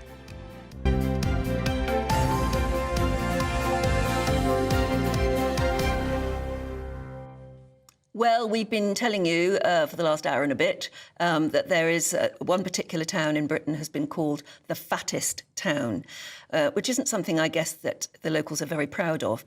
They're in fact saying it's down to the council allowing far too many fried chicken shops. And locals are urging the council to actually ban the opening of any more of them. Well, shocking statistics have revealed that Luton in Bedfordshire has some of the worst obesity rates in the country, with 2/3 of adults classed as overweight or obese. They can't all be eating fried chicken. Well, apparently the local hospital has had 4,880 hospital admissions for obesity problems per 100,000 people in the last year. That's the highest out of anywhere in Britain. So it is a problem. Let's talk to former presenter of Fat Families, Steve Miller. Morning to you, Steve. What do you make of that? I mean, there's various issues here. Can we blame it all on fried chicken shops? And secondly, is it useful, actually, to highlight that one particular town is the fattest in the country? Does it help? Well, I think a lot of towns are getting a bit chuffed, to be quite honest with you.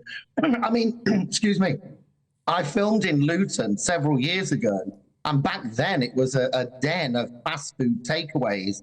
And I think the problem is that I think what we have to do, without being too nanny-ish, is to recognise the environment does play a role when it comes to our obesity. And this is why Luton's become so lardy. And what that means is we've probably got to look at capping the amount of fast food restaurants, takeaways and outlets, and creating an initiative, maybe an incentive to encourage people and business owners to set up more healthy alternatives, look like the spud guy that's just gone viral on TikTok, you know, selling jacket spuds, something like that. I think also what's happened is Food hypnotizes us. The nation and Luton is obviously hypnotized into queuing up for this chicken. They like the smell of it. They like the taste of it. They like the look of it. Food is very, very hypnotic. Now, to counter that, what we have to do, therefore, is to get a little bit stronger, to put out the suggestion, to get people to feel that they need to take control over the food. So the food really isn't the problem, oddly. It's our control as a human being over the food. Now, you're probably thinking, well, what would that mean in a practical term? Well, it may mean, for example, that we make every fast chicken shop or whatever they're called in Luton have a warning on the window that says, if you're fat, think before ordering. But of course, in the UK, what will happen is everyone will be up in arms. Oh, you're going to hurt people's feelings by saying that, you know, by telling the truth. But if you are too fat, you should think before ordering. And arguably, if you are too fat, I should not be serving you, I don't know, deep fried chicken and chips. OK, and equally, though, maybe some of the locals have got a point that the council should stop licensing so many fast food outlets. I mean, in front of me, I've got a you said you were filming in Luton. I've got a photograph in front of me that's on the Mail Online of just the high street in Luton, and there's 7 fast food shops all in a row. And that's just one shot. I absolutely agree. And the smell of it and the taste of it, I've got to be honest, I actually quite like it. Yeah. However, I have to have control over it. And that does mean it's multifaceted. Yes, the council does have a role to play. But you know, I come from a place of where the individual has also got to own and take responsibility. Now, a lot of people may say, oh, they're buying this because healthy food is too expensive. That's absolute cobblers. Because if you buy this fast food stuff, chicken with chips, for a family of 4, you're looking at around 25, 27 quid. You can do a good healthy meal for 25, 27 quid for a family of 4. So, you know, it is about ownership and responsibility of the council, yes, but also of the individual. So Luton people, you need to take ownership and get some lard liquidation. That's what I say. Lard liquidation. How do you balance out, Steve, finally, there is, and it's important in a way that we talk about body positivity. You know, you don't want to fat shame. You want people to feel confident in who they are. How do you balance that out with what you're saying, which is you're too lardy, you need to do something about it? Every human being, in my opinion, has the right to be who they want to be. If they want to be fat, then that's their choice. I don't think I should subsidise and pay for their health implications of that, though. You know, I think they should do it themselves. So, yes, they do have the right to choose to be themselves. And it is a challenge to manage weight. You know, I'm not saying it's easy. However, we've got to get a grip. We know we've just had figures from Anne explaining how many people are going into hospital with obesity-related issues. So we do need to get the message out there that being fat is wrong. Why? Because it potentially puts you on death row. That is why. But if you want to celebrate your love handles and you want to celebrate your curves, do it. But if you become ill, you should start funding your own healthcare. Yeah, you only have to walk around, though. It's not just about love handles and curves anymore, isn't it? I mean, when I'm driving around, you stop at traffic lights, and that's when you get a chance to actually watch the people crossing the road. And there is a huge obesity problem now. And I'm talking about big deal obesity, not just love handles. Oh, it's absolutely huge. And the implications for the health service are massive. I mean, it's costing billions. And this has come about because, and I've been going on about this for about 10 years. We've got softer and softer, and we've made being fat really trendy. And any time you talk about it's wrong to be fat, you're called a fat shamer. Yeah. I don't agree with that. I believe I'm a lifesaver, not a fat shamer. OK. Good to talk to you, as always. Thank you very much indeed. That's an interesting way of looking at it. I'm a lifesaver, not a fat shamer. And if there's anyone watching who lives in Luton, or knows Luton well, let us know what you think. Does it help? I mean, I suppose it's got us talking about the obesity crisis and what we're hoping to do about it. But does it help to name one particular place as the fattest town in Britain. Statistically, it is. The obesity problem is huge there, and it's presenting at hospitals. Yeah, that's a problem. It is. That's a problem. Let us know what you think. GBviews at gbnews.com. Let's see what the weather's going to do for you today. Here's Jonathan. Hello there, very good morning to you. I'm Jonathan Vaughtry here with your GB News weather forecast provided by the Met Office. It's quite a damp, drab and dreary start to Sunday for most of us, all thanks to this warm front that is slowly pushing its way north-eastwards across the UK, so particularly now for Northern Ireland, Northern England and into Scotland there is outbreaks of rain spreading their way in. Some drizzle also to contend with across Wales, southwest England, but generally for central eastern areas it will be a touch drier, reasonably cloudy, but a few sunnier breaks perhaps developing into the afternoon. Very blustery for many of us, some quite strong gusts around coast and over the hills, but those winds are coming in from a southwesterly direction, feeding in some very mild air for the time of year. It remains rather cloudy for much of Northern Ireland, England and Wales overnight, but we'll see persistent rain moving its way in for Scotland, particularly western districts turning very wet here. As it moves into some colder air ahead of it, we could see some hill snow, and the far north of Scotland will have a chillier night to come with a touch of frost, but elsewhere it is going to stay very mild indeed.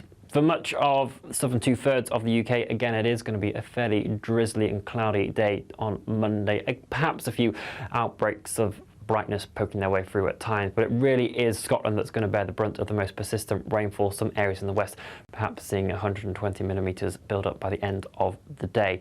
We hold on to that mild theme in the south throughout the rest of this week, but we'll see something a bit chillier arrive in the north later on. Bye-bye. Jonathan, thank you very much indeed. Time for the Great British Giveaway. And you really could be our next winner if you're very lucky. £18,000 coming in cash to you. Do you fancy a chance to try and win it? Here are all the details you need. This is your chance to win £18,000 in tax-free cash. That's like having an extra £1,500 each month for the next year. And if you're thinking, I'd never win something like that, listen to the moment we told Phil from West Yorkshire he'd won our last Great British Giveaway. Phil, I've got some really good news for you. You're the winner of the Great British Giveaway. You're joking. That's brilliant news. For your chance to win £18,000 in tax-free cash, text GBWIN to 84902. Text costs £2 plus one standard network rate message, or post your name and number to GB02 PO Box 8690 Derby DE1 9TT. UK only. Entrance must be 18 or over. Lines close at 5 p.m. on Friday the 23rd of February. Full terms and privacy notice at gbnews.com/win. Good luck.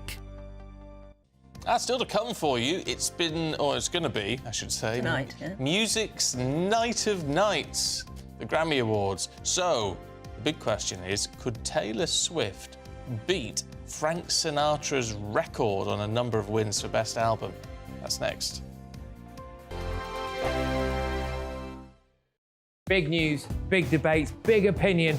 Patrick Christie's Tonight is the week's biggest show. Every weekday, 9 to 11 p.m, we've got the inside track on the day's top stories. There'll be sharp takes you won't get anywhere else. We will set the news agenda, not just follow it, and I want to bring you along for the ride. Whatever it is, we'll have our finger on the pulse. It's news, but it's this close to entertainment.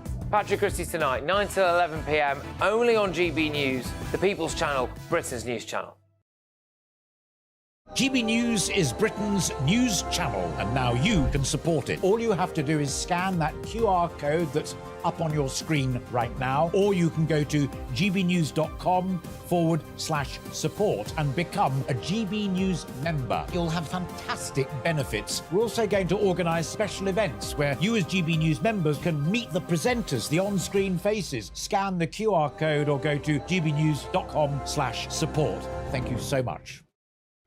2024, a battleground year. The year the nation decides. As the parties gear up their campaigns for the next general election. Who will be left standing when the British people make one of the biggest decisions of their lives? Who will rise? And who will fall? Let's find out together. For every moment, the highs, the lows, the twists and turns. We'll be with you for every step of this journey. In 2024, GB News is Britain's election channel.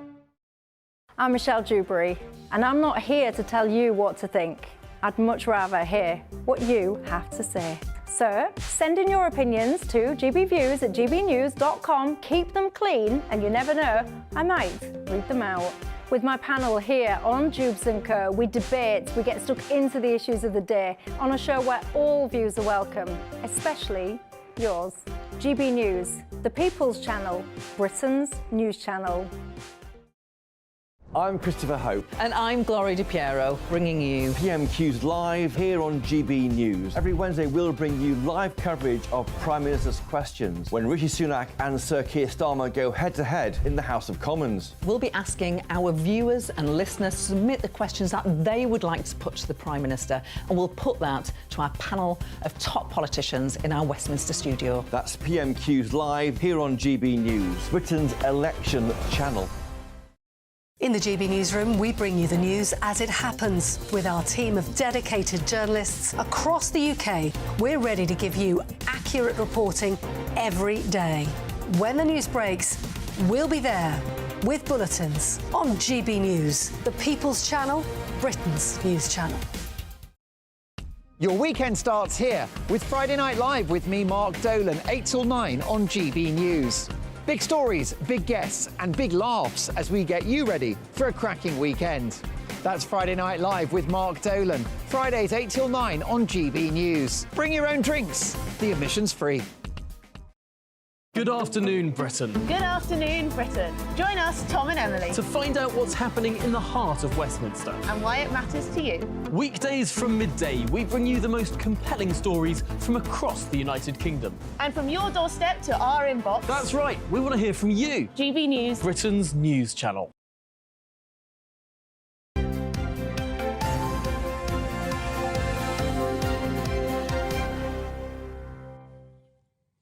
Let's have a look at the world of showbiz, should we? Anne's very excited because it is the 66th annual Grammy Awards tonight. And this year, it's all about the biggest female stars, with Taylor Swift, Miley Cyrus and Billie Eilish. They're competing against each other in the major categories. Let's talk to showbiz reporter Ellie Phillips. Morning to you, Ellie. Good morning, We've hardly heard of any of these people, so you're really going to have to fill us in on what's going on. Do you know, the funny thing is everyone talks about Taylor Swift because she potentially will break records tonight.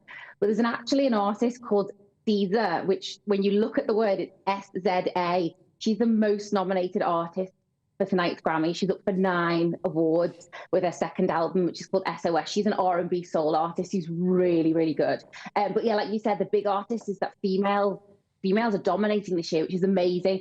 And they're dominating the big 4 categories because there are actually 80 categories. So I'm not going to go through them all because we'd be here forever. It's a very, very long ceremony. But it's because it covers all genres of music, everything from African, Latin, jazz, soul, country. But the big main 4 every year are the ones that people talk about the most. And they've been whittled down from 10 nominees to 8 this year.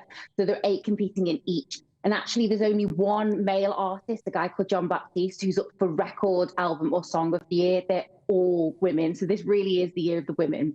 Talking of Taylor Swift, who we probably have heard of, it's her album Midnight, which could make her the first artist to win Album of the Year 4 times. She's currently tied on 3 with Frank Sinatra, Stevie Wonder and Paul Simon as well. So she could make history. I mean, she's already the woman with the most of those, but she could become the artist overall, regardless of sex.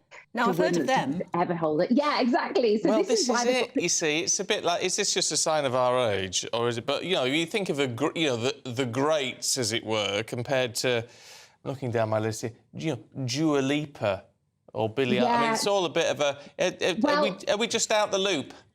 I think the thing is, it's that there's access to so many more artists now. Back in the day, it was like you had to have, a big major record deal. There weren't as many. There just wasn't the range of artists. Whereas now, I think it's a lot easier for people. Well, slightly easier for people to break through with digitization of music and the internet and social media. You have a wave of new artists, and there's a lot more genres. So I think, and there's some of the names you mentioned there, for example, Billie Eilish will be an icon in her own right when you look back in years to come, like without a doubt there. So there are names that will come through, but then there are also names who will only get 1 or 2 here or there. And I think that's why the Grammys are so important. Still, some people say, are they still relevant?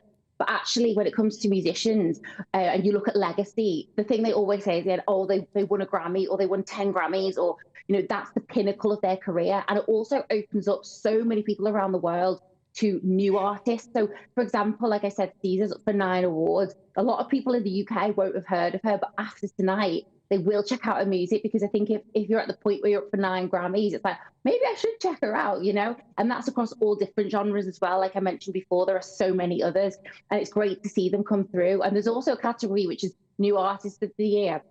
Really hotly contested. It's one of the big 4, and it's always good to see, because in there you might be like, oh, but that one's been around for a while, but actually it's in that year, the impact they've made that's put them on this international stage, which if you look at America and the size of the market over there, if you can break America, then, you know, commercially you're doing very, very well. And they're like, okay, you've broken through now.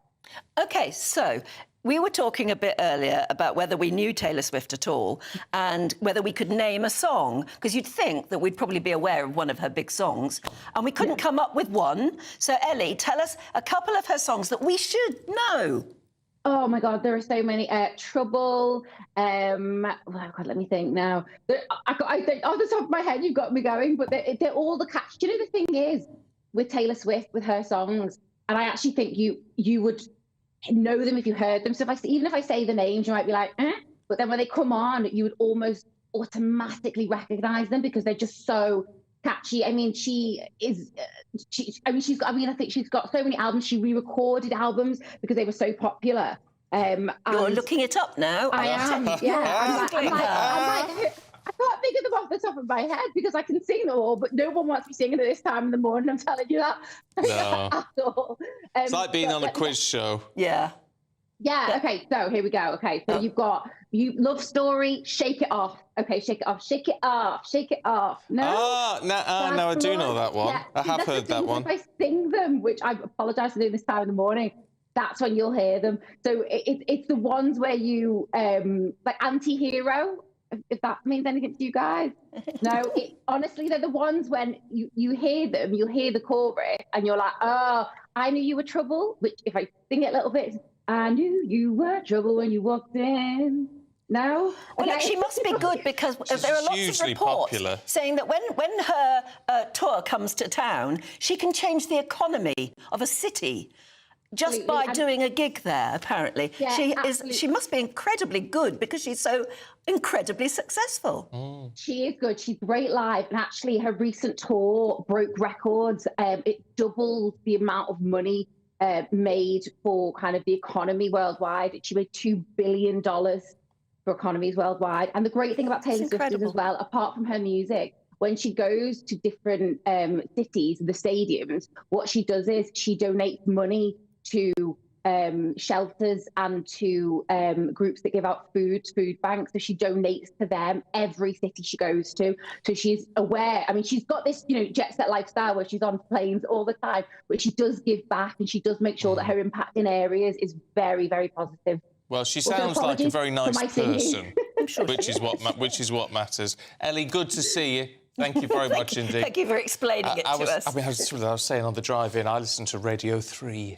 Bit of classical music, very chilling at that time of day. Yeah. But the rest of it probably is an age thing. If we were younger, we'd know her. See, Deacon Blue, that was all my stuff back in the day.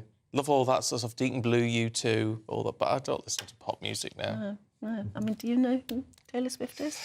Aidan McGee pretends he's younger than he is. Do you know who Taylor Swift is? Yeah, I do, yeah. You really you know the music? Yeah, I do. Up to a point, yeah. I mean, I named a song, Look What You Made Me Do, in 2017, didn't I? I didn't look it up. That's quite a while ago, actually. It is quite a while ago, but that was that marked a change from sort of wholesome kind of act to something a little bit more edgy. You know, Ellie Phillips and I sort of know this thing. We should have our own radio show, because we're certainly on the same wavelength. Get off. All right, let's talk about Jordan Henderson, should we? He's made his Ajax debut.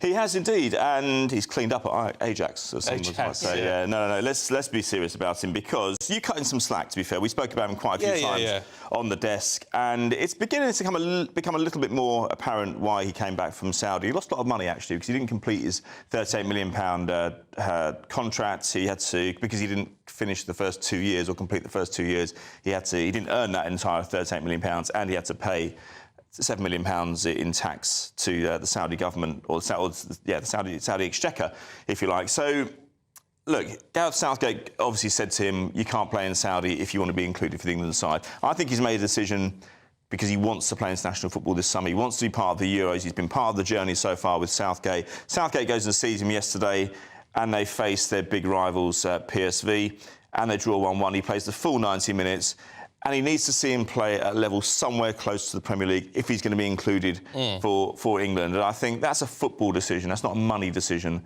That's something he's decided that he wants to be part of. And he, as I say, he played the full game. Gareth Southgate had a good look at him, and England's next game is not until March the 23rd, so he's got a good 6-7 weeks now to get himself in this frame, in the reckoning for that England friendly against Brazil, so it's not an easy one.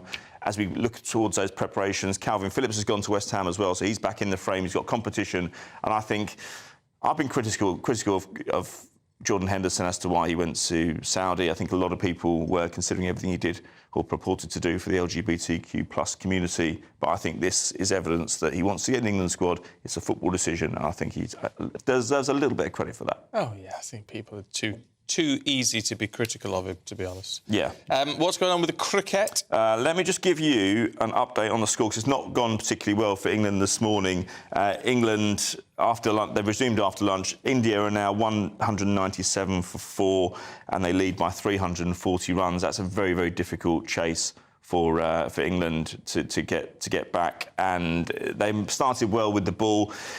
This morning, they removed 2 early wickets, but it's not gone to plan since then. What I would say, and I was told by somebody who knows Indian cricket very, very well last week, we were encouraged because they lost a couple of players in the first test, and they've got such depth, such quality in reserve, and we've seen that. They're so difficult to remove at the crease. Depth on the bench. Not on the bench necessarily. No, but that's what I know from football. Yeah, that kind of thing. You know, yeah, I'm interspersing my knowledge. Yeah, I know. Yeah, well, I'm very impressed. Oh, thank you. I want to ask you, because we've been talking about food this morning, what people's sort of big failure, people saying cheese and fresh bread and jam dough. What knocks you off the diet wagon? Oh, goodness me. I shouldn't say it because I'm type 1 diabetic, but sugar. Sugar, just generally sugar? Not generally sugar, but just chocolate. Like yeah, it's a real battle for me. Is it? But I fight it, and with the support of people like yourself. It's hard when you're a diabetic. I know. Try to diet at all is hard when you're type 1. I keep it in check. I do a diet, a rigorous diet twice a year, and it keeps me in check. If I didn't do it, I'd be a lot heavier than I am. Yeah, then you go hypo I always go hypo when I'm on a diet. I know. We support each other, don't we? We do. I've never worked with another type 1 before. No. It's great. No, yeah, we're a bit They're crazy. always on their little gizmos. Yeah, we compare tech. You do compare lots of little gizmo things. Check each other's latest readings. Yes, I'm lucky. I have supported people in my life as well. Well, you've got to have, don't you think? Yes, exactly. Oh, yeah. It must be very difficult. It's important You're on your own because it's good to be accountable as well. Yeah, that's very true. You have somebody else keep you in check a little. Yeah. You need to. So you shouldn't eat that. You know you'll go high. Well, my phone. So, yeah. No, but to have somebody just keeping an eye on you like that. Yes, exactly. It's easy to cheat, isn't it? And then you think, well, that doesn't matter. Oh, just have that biscuit. But it does matter, doesn't it? It does matter, yeah. It does. You'd be surprised. I mean, it's not exact science either, is it? No, if only. Well, that's why you've got your gadgets and gizmos. Exactly. We should do a podcast. Actually, possibly. you should. What do we call it? Yeah. T1D with Aidan and Stephen. No. We'll have to think of something slightly catchier than that. It's really not. No. Let's say hello to Glenys in Reddit. Oh, Glenys, hello. She said, we have been dieting for a year. I've lost just over 3 stone. Oh. My hubby has lost 4. But we still love a pudding once a week. This week, it was white chocolate cheesecake drizzled with sticky toffee sauce. Ooh. So that's interesting. You've clearly done well and you've been very disciplined, but you still love a pudding. 1 pudding a week. You must really look forward to the next weeks. It says I give what's left to my 93-year-old sister. Yeah, I don't quite understand that bit. There wouldn't be any left. Your poor sister probably isn't getting very much at all, is she there, Glenys? Well done on you, though. But chips seem to be a big problem for people as well. Debbie in Stoke, morning Debbie. Corinne in Spain, she loves her dessert after even a large meal. And Bruce says, I always triple cook chips. Debbie in Stoke says, lukewarm chips with no salt or vinegar so you can actually taste the chip. No, lukewarm? thanks. No. It's got to be steaming hot so the vinegar starts to evaporate. Oh, yes. Lots of salt. Terribly bad for you, really. Talking of hot things, boiler tax. Will it be a thing of the... Did you even know it existed? Maybe you didn't. I didn't. But anyway, could it be a thing of the past very shortly? We'll see what the papers are saying with Emma Burnell and Winston Davis in just a moment.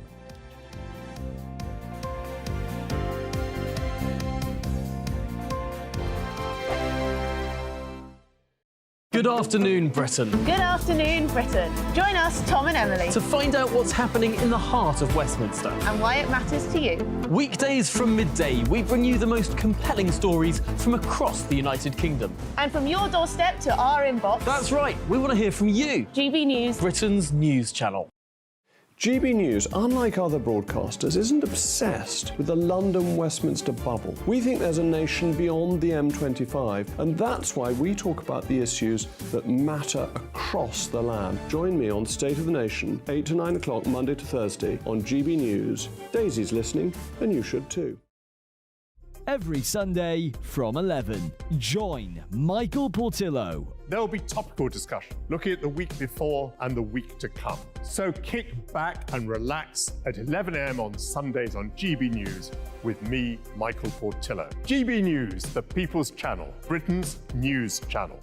In the GB Newsroom, we bring you the news as it happens. With our team of dedicated journalists across the UK, we're ready to give you accurate reporting every day. When the news breaks, we'll be there with bulletins on GB News, the People's Channel, Britain's news channel. Wake up to the headlines with Headliners every morning at 5 a.m. We treat you to the day's biggest stories before anyone else, 7 days a week. You can catch up on everything you need to know before you've even had your kippers. Headliners every morning at 5 a.m, only on GB News, the People's Channel, Britain's news channel. I'm Andrew Doyle. Join me at 7 o'clock every Sunday night for Free Speech Nation, the show where I tackle the week's biggest stories in politics and current affairs with the help of my 2 comedian panellists and a variety of special guests. Free Speech Nation, Sunday nights from 7 on GB News, the People's Channel, Britain's news channel. Big news, big debates, big opinion. Patrick Christie's Tonight is the week's biggest show. Every weekday, 9 to 11 p.m, we've got the inside track on the day's top stories. There'll be sharp takes you won't get anywhere else. We will set the news agenda, not just follow it, and I want to bring you along for the ride. Whatever it is, we'll have our finger on the pulse. It's news, but it's this close to entertainment. Patrick Christie's Tonight, 9 to 11 p.m, only on GB News, the People's Channel, Britain's news channel. Now then, Lee Anderson here. Join me on GB News on my show, The Real World, every Friday at 7 p.m. I'm not eating bloody cat. Are you Delicious. mental? Open your mouth. OK, here comes a train. Reminds me of the scene in Singing in the Rain. Adam, is that a good one? Whoa! Join me at 7 on GB News, Britain's news channel. When the news happens, it happens here. And really important breaking news. Breaking news this morning. On TV, radio and online, the news starts here on Britain's Newsroom. All the biggest stories and the answers that you need from across the UK and beyond. Join Britain's Newsroom from 9:30 on GB News. The People's Channel, Britain's news channel. Have a great Saturday night with me, Leo Curse, on the Saturday Night Showdown. It's a crazy world out there, so come and make fun of it with me, my panel of comedians, and a couple of people who actually know what they're talking about. This Saturday Night Showdown is your front row ticket to the clown show, every Saturday, only on GB News, the People's Channel, Britain's news channel.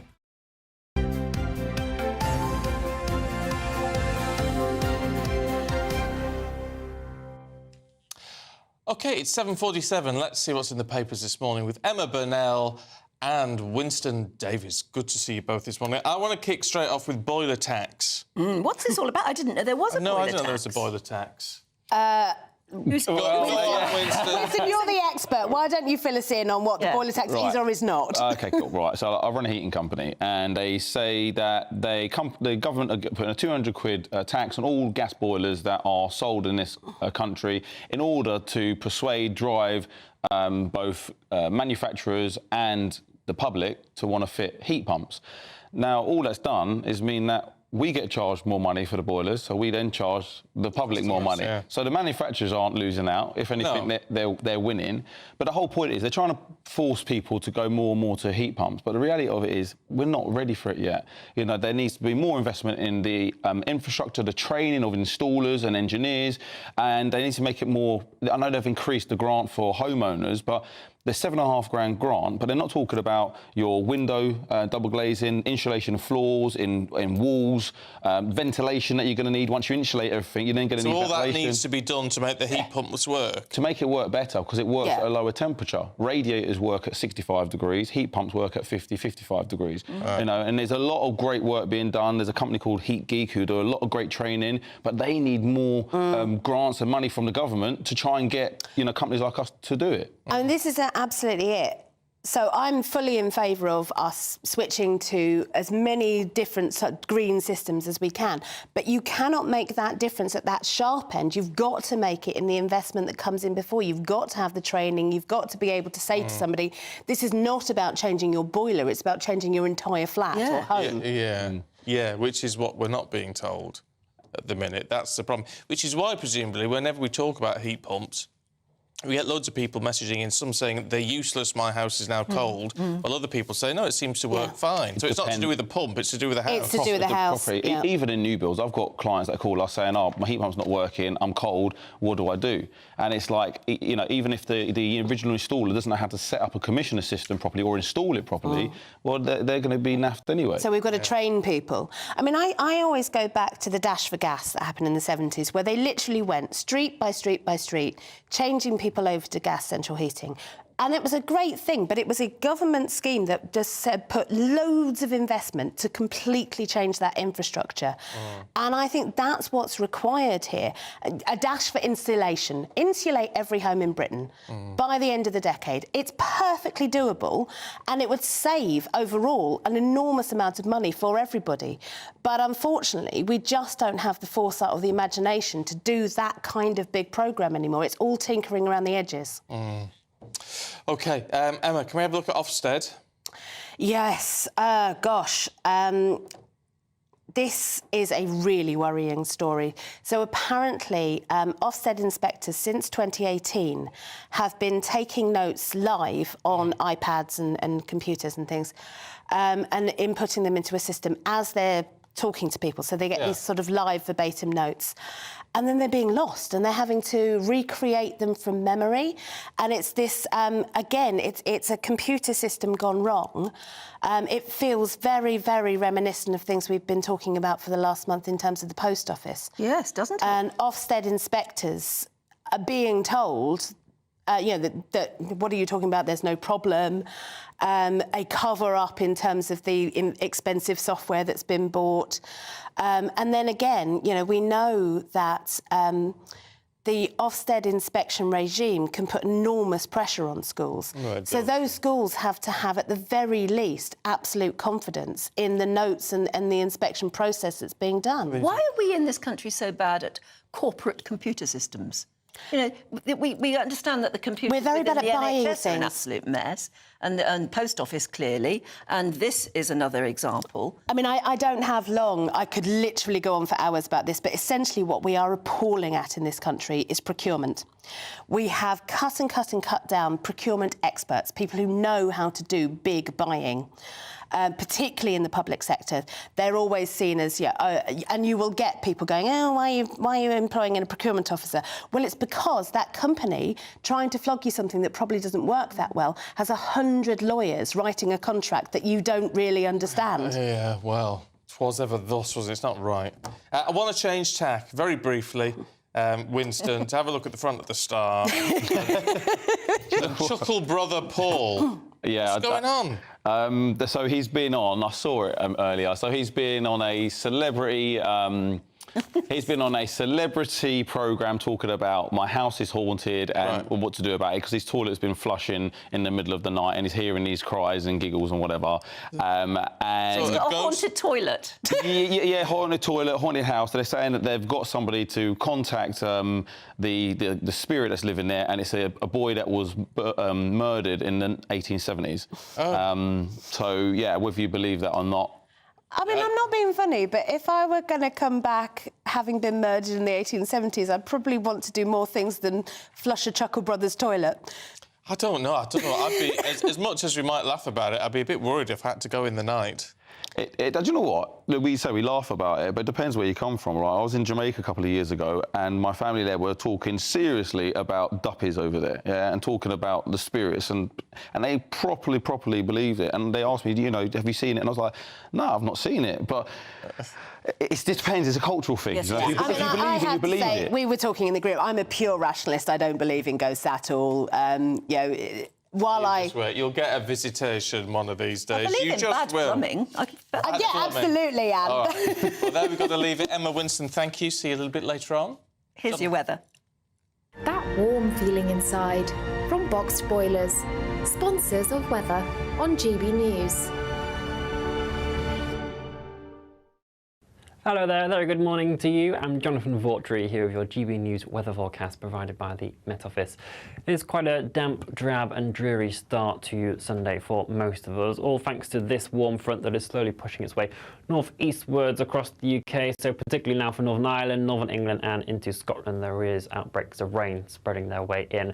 Some drizzle also to contend with across Wales, southwest England, but generally for central eastern areas it will be a touch drier, reasonably cloudy, but a few sunnier breaks perhaps developing into the afternoon. Very blustery for many of us, some quite strong gusts around coast and over the hills, but those winds are coming in from a southwesterly direction, feeding in some very mild air for the time of year. It remains rather cloudy for much of Northern Ireland, England and Wales overnight, but we'll see persistent rain moving its way in for Scotland, particularly western districts turning very wet here. As it moves into some colder air ahead of it, we could see some hill snow, and the far north of Scotland will have a chillier night to come with a touch of frost, but elsewhere it is going to stay very mild indeed.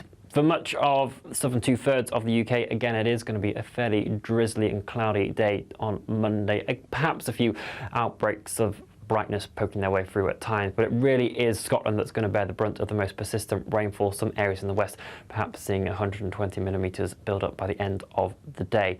We hold on to that mild theme in the south throughout the rest of this week, but we'll see something a bit chillier arrive in the north later on. Bye-bye. That warm feeling inside from Boxed Boilers, sponsors of weather on GB News.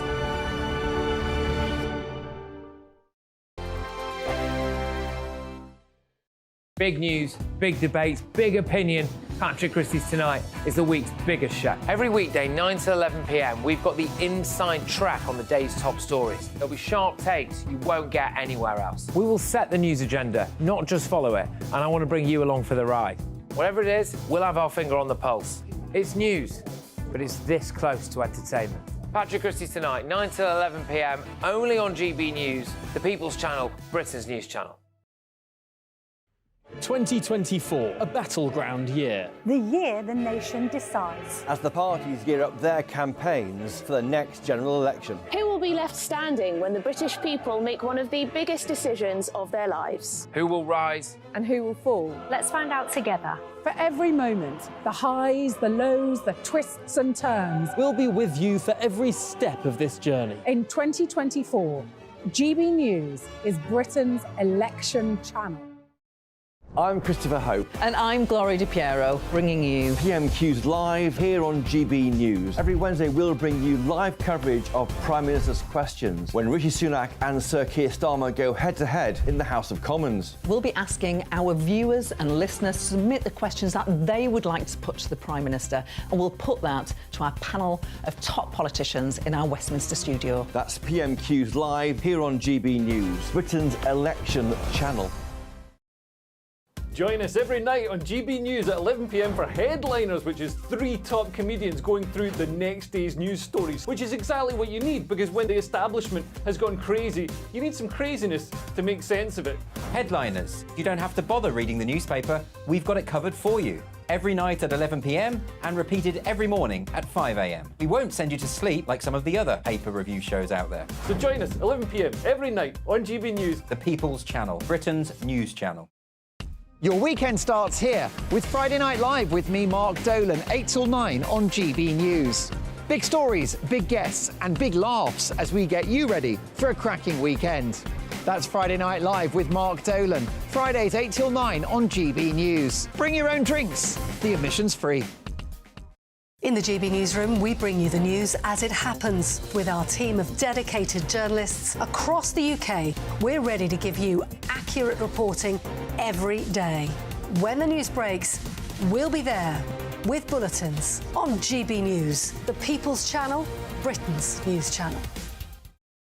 Tired of the usual focus-tested, pre-prepared Westminster runaround? Well, so am I. So you want higher taxes? Is your department to blame for this? Are you rethinking this policy? Every Sunday at 9:30, I'll be sitting down with those in power to get the truth about the issues affecting you. Let's be honest, we've known about the cost pressures of this project for years, not months. That's the Camilla Tominey Show, a politics show with personality. On GB News, the People's Channel, Britain's news channel.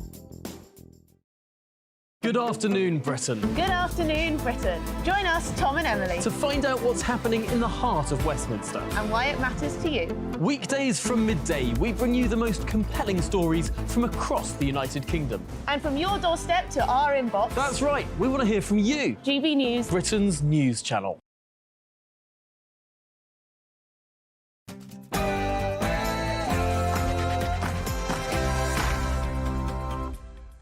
Good morning to you. It's 8 o'clock, Sunday the 4th of February. Today, Britain and the US resume airstrikes on Houthi rebels as Iraq warns the Middle East is on the brink of an abyss.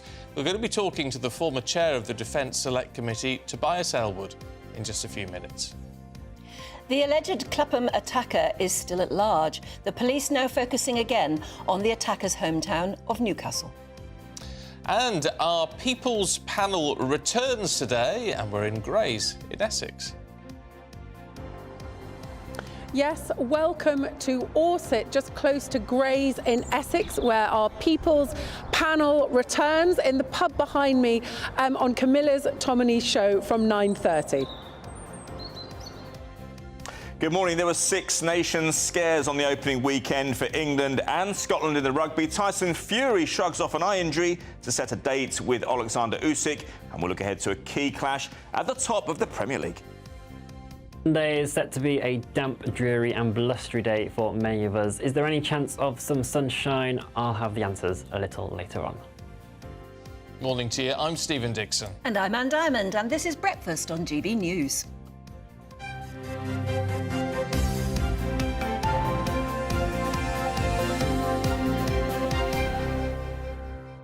We've been talking about fat this morning. Steve Miller, who we had on earlier on, who you'll know from Fat Families, and he's very straight talking. Some people don't like it, but nevertheless, you know, it seems to work. But Louise has been in touch, who says, I don't live in Luton, which is the fattest capital place in the country. Yeah, but I am overweight and I need straight talking. Just hearing your conversation has made me more determined to take ownership of myself.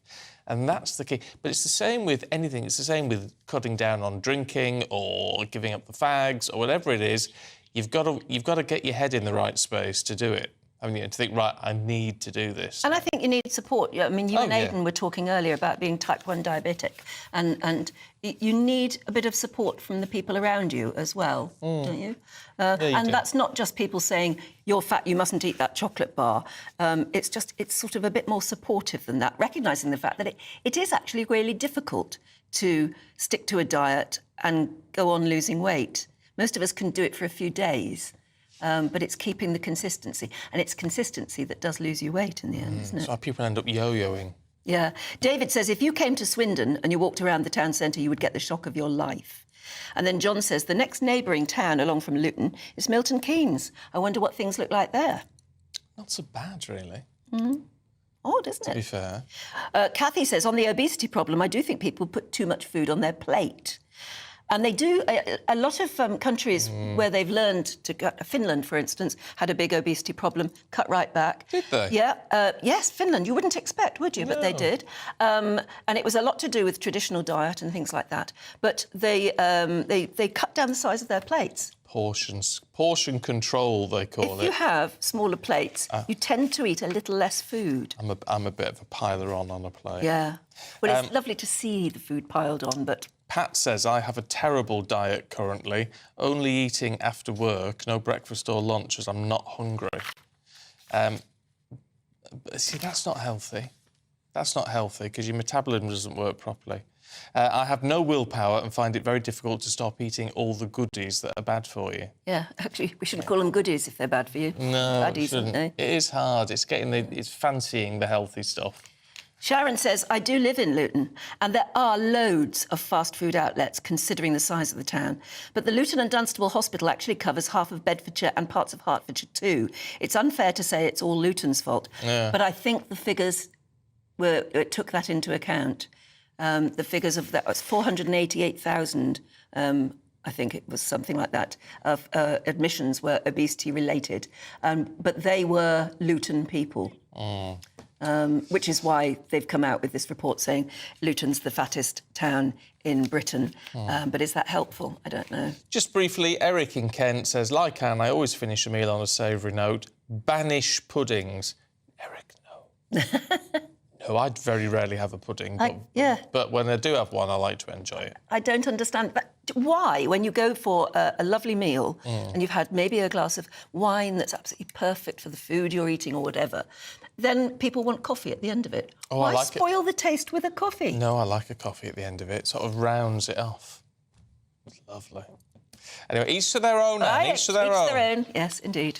Now, on our main news today, the manhunt is continuing for the chemical attack suspect, Abdul Azibi, who was reportedly in a relationship with the mother who was attacked on Wednesday. Now, police say that significant pieces of evidence were recovered in raids that they conducted at 2 addresses in London and 3 in Newcastle. Well, detectives are urging the 35-year-old to hand himself in after going on the run following that attack in Clapham. We're now joined by the host of Protect and Serve podcasts, Oliver Lawrence. Morning, Oliver. It's interesting, isn't it, that police have raided 5 places looking for this man, which suggests that they feel he may be being protected by others. Yeah, well, good morning, Steve. Good morning, Anne. Yeah, I think there's probably a number of lines of inquiry going on, Anne. I think in the first case, you've got obviously the evidence-gathering exercise which is going on, police wanting to continue the investigation into the alleged offences of Mr Azidi in Clapham. And then the second largest priority is obviously finding him. And we've seen over 120 officers carry out 5 warrants across the country, both in Newcastle and in London, along with reportedly the RAF being involved with a helicopter deployed into the sky. So the search is intensifying. The searches at the addresses are going on. So there's lots of activity from a police perspective in trying to not only substantiate the allegations against Mr Azidi, but also, importantly, to locate him. Yeah, but it does seem pretty shocking, particularly because there's been CCTV footage, as we're seeing now, which was shot after the attack took place, that he still hasn't been located. He's been spotted out and about in various parts of London, we know, but not that many people have come forward. No, they haven't done. You know, I think the challenge here is over 9 million people live in London. Hundreds of thousands of people use our network system every day. It is very peculiar that no one has come across somebody with such significant injuries to their face. But he's been able to evade that. Now, the police will be spending a lot of their time examining CCTV footage, trying to trace his steps geographically. I think the manhunt is taking them up north to Newcastle, and obviously family have urged seriously for him to come forward. But one of the challenges here is we're so used to seeing TV programs which show, crimes being solved within 30 minutes. These manhunts, these investigations are very complex exercise. Police need the time and the ability and the opportunity to review all the evidence in terms of locating him, because there's nobody who wants this gentleman in custody more than the police, so they can speak to him about the allegations that he faces. Yes, of course, the other tragic thing, in a way, is that his primary victim, this 31-year-old woman with whom apparently he had a relationship, is so ill she presumably cannot speak to the police about where she thinks he might have gone. And that's right, and that would have been some of the earlier challenges for police in terms of obtaining a description, understanding who this individual was. I see there has been a level of criticism of the police in terms of how quickly they got that description out and got the images out, but it took a while to find those, to understand who this individual was and to get that information out. And obviously, as this poor victim does get better and is slowly being able to be woken up, obviously they'll be able to obtain more details as to how this tragic event unfolded and how Mr Azidi was allegedly involved in all the elements of it. OK. Oliver, we've got to leave it there, but good to talk to you this morning. And of course, we'll keep you up to date with that police investigation, the search for that main suspect in that dreadful attack. Now, as we've been talking about this morning, the US and the UK have launched another round of strikes on Houthi rebels in Yemen. Yeah, at least 30 targets within Yemen were hit yesterday in response to their continuing attacks on vessels in the Red Sea, with our Foreign Secretary, Lord Cameron, warning Iran must be held to account. Let's talk to our political correspondent, Catherine Forster, who's in Grays in Essex for Camilla's People panel this morning. What is interesting is we're being told repeatedly by the Defence Secretary, actually, that our response here is proportionate and will not escalate any problems within the region, which, frankly, is going to be crucial in all of this. Yes, absolutely. Grant Shapps again saying that this is not an escalation, but here we go again, yet another set overnight of military strikes on the Houthi rebels in Yemen by the UK and the United States. And this, of course, follows the day before those wide range of strikes by the US in retaliation, of course, for the deaths of 3 American servicemen about a week ago, and that led, of course, to the warning from Iraq saying that the Middle East is on the brink of the abyss. Now, Lord Cameron, of course, the relatively new Foreign Secretary still, is sounding rather more optimistic. He's been on his 3rd visit to the Middle East, trying to find a way through this, and especially too trying to encourage and broker a ceasefire between Israel and Gaza, because although, of course, these Houthi attacks are happening in a separate location in the Middle East, this is all very much linked. These groups, Hamas, Hezbollah, the Houthis, all supported by Iran, all hate the West, hate the UK and America. Now, Lord Cameron's hope, and Qatar is really instrumental in this, is that there will be a ceasefire potentially for 6 weeks between Israel and Hamas starting soon, they hope. And the hope is that if that can start, that could become something more permanent. And at that point, these attacks in the Red Sea, which are having such a damaging effect on world trade, sending shipping costs through the roof, ultimately affecting the cost of goods for us here back home, that will calm tensions in the region. OK, Catherine, thanks very much indeed. We'll see you again in Camilla Tominey's show, which starts at 9:30. It does indeed. Now, MPs have warned that we will not be ready to fight an all-out war unless the government addresses the armed forces' capability, stockpile shortages and recruitment crisis. Now, the Commons Defence Committee said that the military is consistently overstretched. It also suggested the unrelenting pressure on personnel has exacerbated the crisis in recruitment and retention. Well, let's talk to former chairman of the Defence Select Committee, Tobias Ellwood. Good morning to you. Nice to see you. Is it just me, or is this a statement of the blooming obvious? It is, but it needs to be spelled out, because every time we have these conversations about investment in our armed forces, many people understandably say, well, hang on a minute, we've got to spend money on our roads, on our hospitals and our schools and so forth, and not on our defence. And what we're seeing, as you've just been reporting, events in the Red Sea and so forth have a knock-on impact on our economy, on our prosperity, challenging our way of life. So our defence posture matters. The size of our army matters. We are increasingly placing pressure on our armed forces to do more. And that's absolutely right. That's what Britain does. We step up to defend our way of life. But that's placing increased pressure on those who are serving today. And because we've not invested further in increasing salaries, making sure that the accommodation is up to par, meeting the demands that a younger generation now expects, we're now seeing more people leaving the armed forces than actually being recruited. And that's now a problem, given the fact that, as I say, our world's actually turned into a very dark corner. And there's going to be the prospect of further conflict is very, very real indeed. We are not prepared for potentially what's coming over the horizon in the next couple of decades.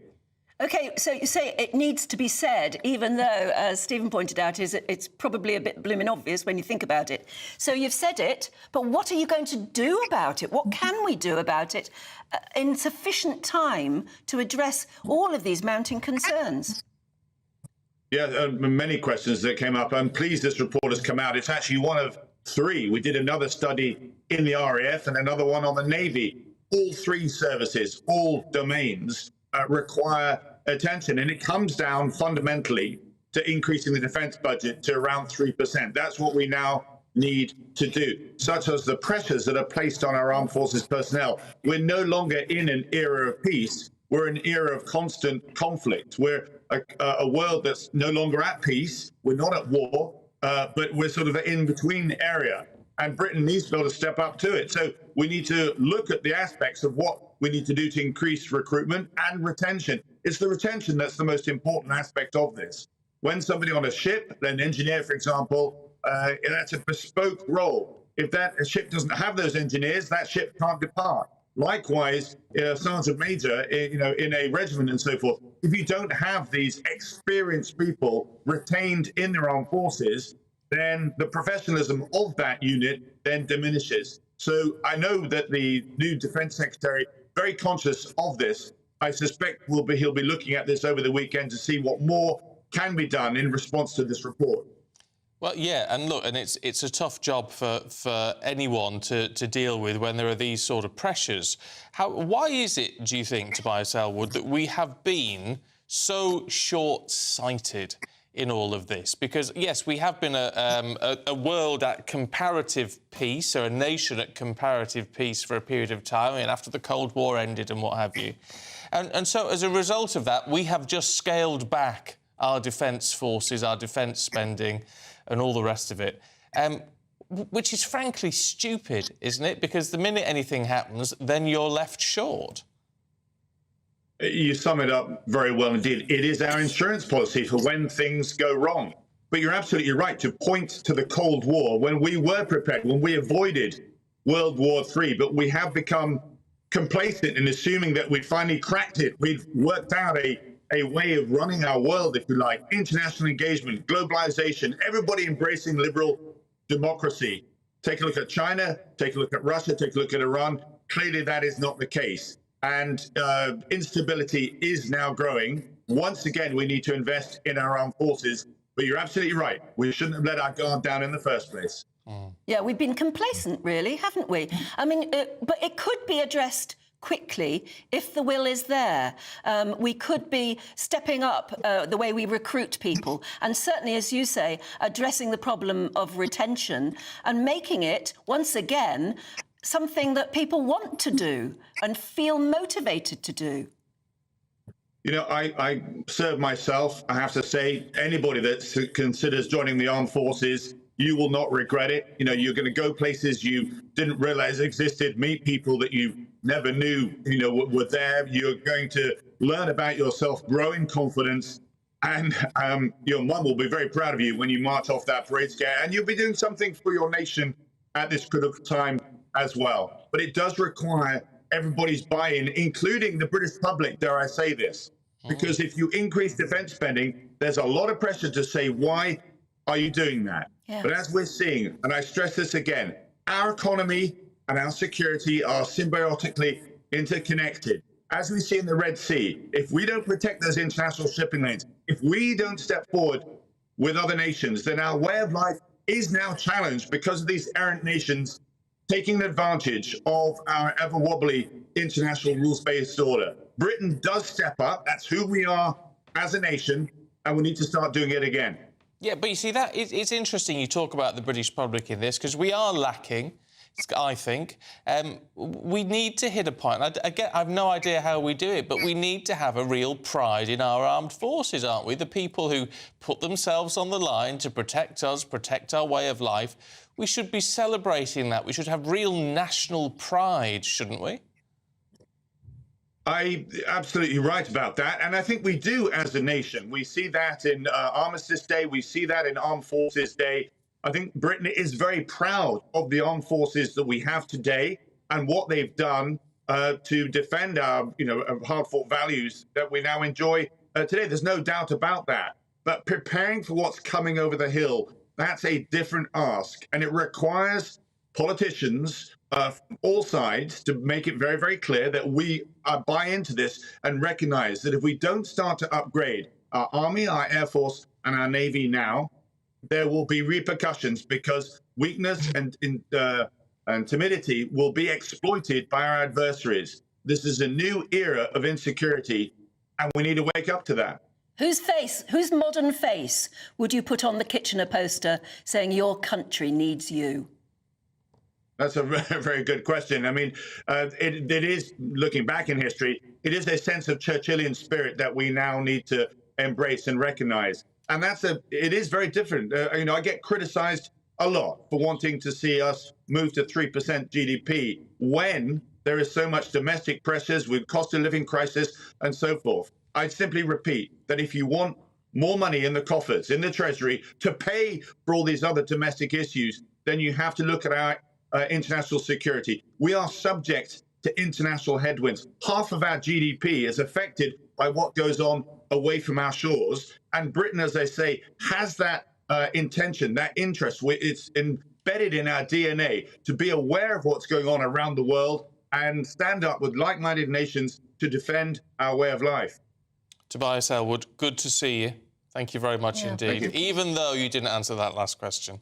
No, but I tell you what, our viewers will, and listeners. Do you know what my view is? Yeah. The King.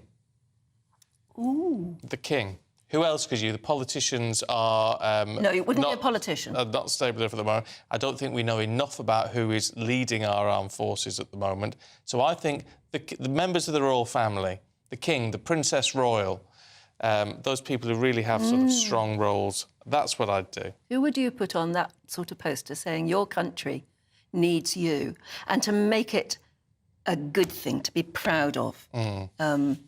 That's a good one. Get in touch. gbviews@gbnews.com. Yeah. The King and a squaddy. Yeah. The King and a grunt. That's what you need together. The two ends of it. That's a good thought. It could be a whole new career for me. Army PR. Could be a job in that. Tell you what about the this very, very good-looking, very gorgeous, that's what they're calling him. I have to find it in the mail, I think. Who? He is an equerry to the King. He's a serving soldier. Usually, he must be in one of the Scottish regiments because he's usually seen wearing a kilt. He became a big star at the coronation. I can't think of his name.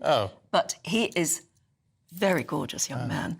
And he's the sort of heartthrob of the armed forces at the moment, apparently. He might be nice on a poster. Very nice on a poster. There you go.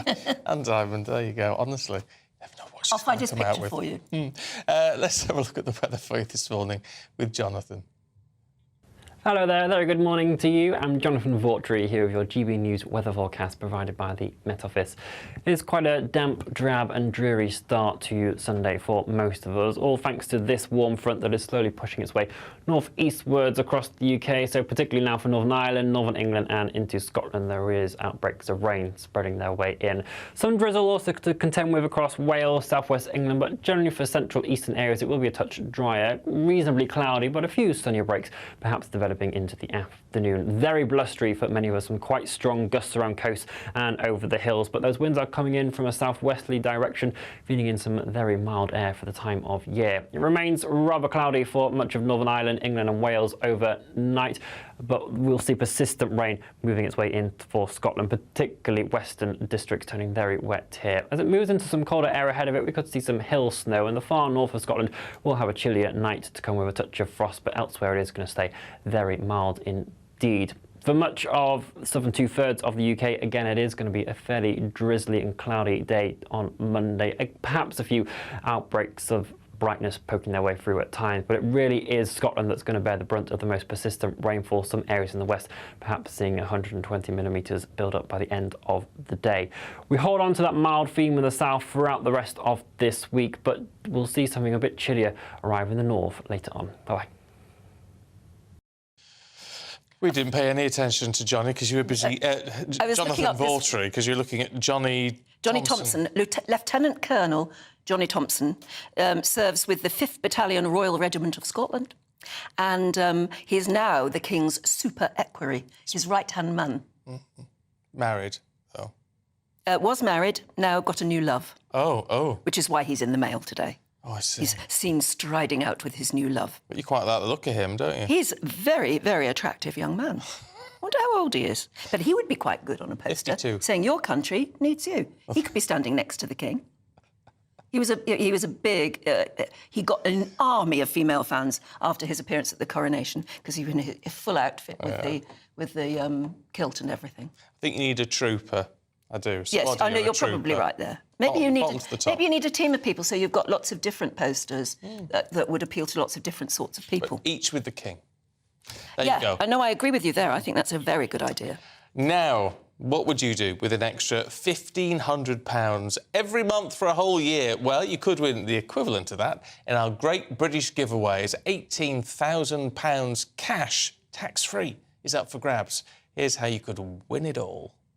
There's an incredible £18,000 in cash to be won in the latest Great British Giveaway. Totally tax-free cash that you could do whatever you like with. That works out to be an extra £1,500 to play with each month for a whole year. Money to make each month just that little bit better. You could put it towards monthly treats, save it for a rainy day, or just use it to take the pressure off in 2024. For your chance to win £18,000 in tax-free cash, text GBWIN to 84902. Text costs £2 plus one standard network rate message, or post your name and number to GB02 PO Box 8690 Derby DE1 9TT.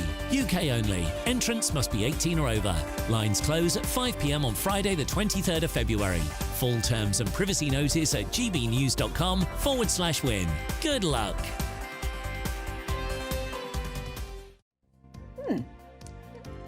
There you go. We were Just thinking about money. We were talking about money there, yeah, absolutely. There you go. Interesting. All right, it'll be time for the sports news in just a couple of moments. Don't go away. 2024, a battleground year. The year the nation decides. As the parties gear up their campaigns for the next general election. Who will be left standing when the British people make one of the biggest decisions of their lives? Who will rise? And who will fall? Let's find out together. For every moment, the highs, the lows, the twists and turns. We'll be with you for every step of this journey. In 2024, GB News is Britain's election channel. Big news, big debates, big opinion. Patrick Christie's Tonight is the week's biggest show. Every weekday, 9 to 11 p.m, we've got the inside track on the day's top stories. There'll be sharp takes you won't get anywhere else. We will set the news agenda, not just follow it, and I want to bring you along for the ride. Whatever it is, we'll have our finger on the pulse. It's news, but it's this close to entertainment. Patrick Christie's Tonight, 9 to 11 p.m, only on GB News, the People's Channel, Britain's news channel. GB News is Britain's news channel, and now you can support it. All you have to do is scan that QR code that's up on your screen right now, or you can go to gbnews.com/support and become a GB News member. You'll have fantastic benefits. We're also going to organise special events where you as GB News members can meet the presenters, the on-screen faces. Scan the QR code or go to gbnews.com/support. Thank you so much. Wake up to the headlines with Headliners every morning at 5 a.m. We treat you to the day's biggest stories before anyone else, 7 days a week. You can catch up on everything you need to know before you've even had your kippers. Headliners every morning at 5 a.m. only on GB News, the People's Channel, Britain's news channel. When the news happens, it happens here. And really important breaking news. Breaking news this morning. On TV, radio and online, the news starts here on Britain's Newsroom. All the biggest stories and the answers that you need from across the UK and beyond. Join Britain's Newsroom from 9:30 on GB News. The People's Channel, Britain's news channel.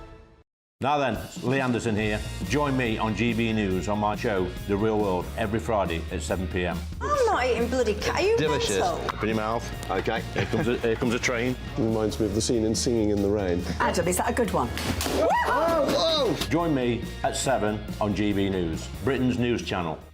I'm Andrew Doyle. Join me at 7 o'clock every Sunday night for Free Speech Nation, the show where I tackle the week's biggest stories in politics and current affairs with the help of my 2 comedian panellists and a variety of special guests. Free Speech Nation, Sunday nights from 7 on GB News, the People's Channel, Britain's news channel. Have a great Saturday night with me, Leo Carson, this Saturday Night Showdown. It's a crazy world out there, so come and make fun of it with me, my panel of comedians, and a couple of people who actually know what they're talking about. This Saturday Night Showdown is your front row ticket to the clown show every Saturday, only on GB News, the People's Channel, Britain's news channel. Every Sunday from 11, join Michael Portillo. There will be topical discussion, looking at the week before and the week to come. So kick back and relax at 11 a.m. on Sundays on GB News with me, Michael Portillo. GB News, the People's Channel, Britain's news channel.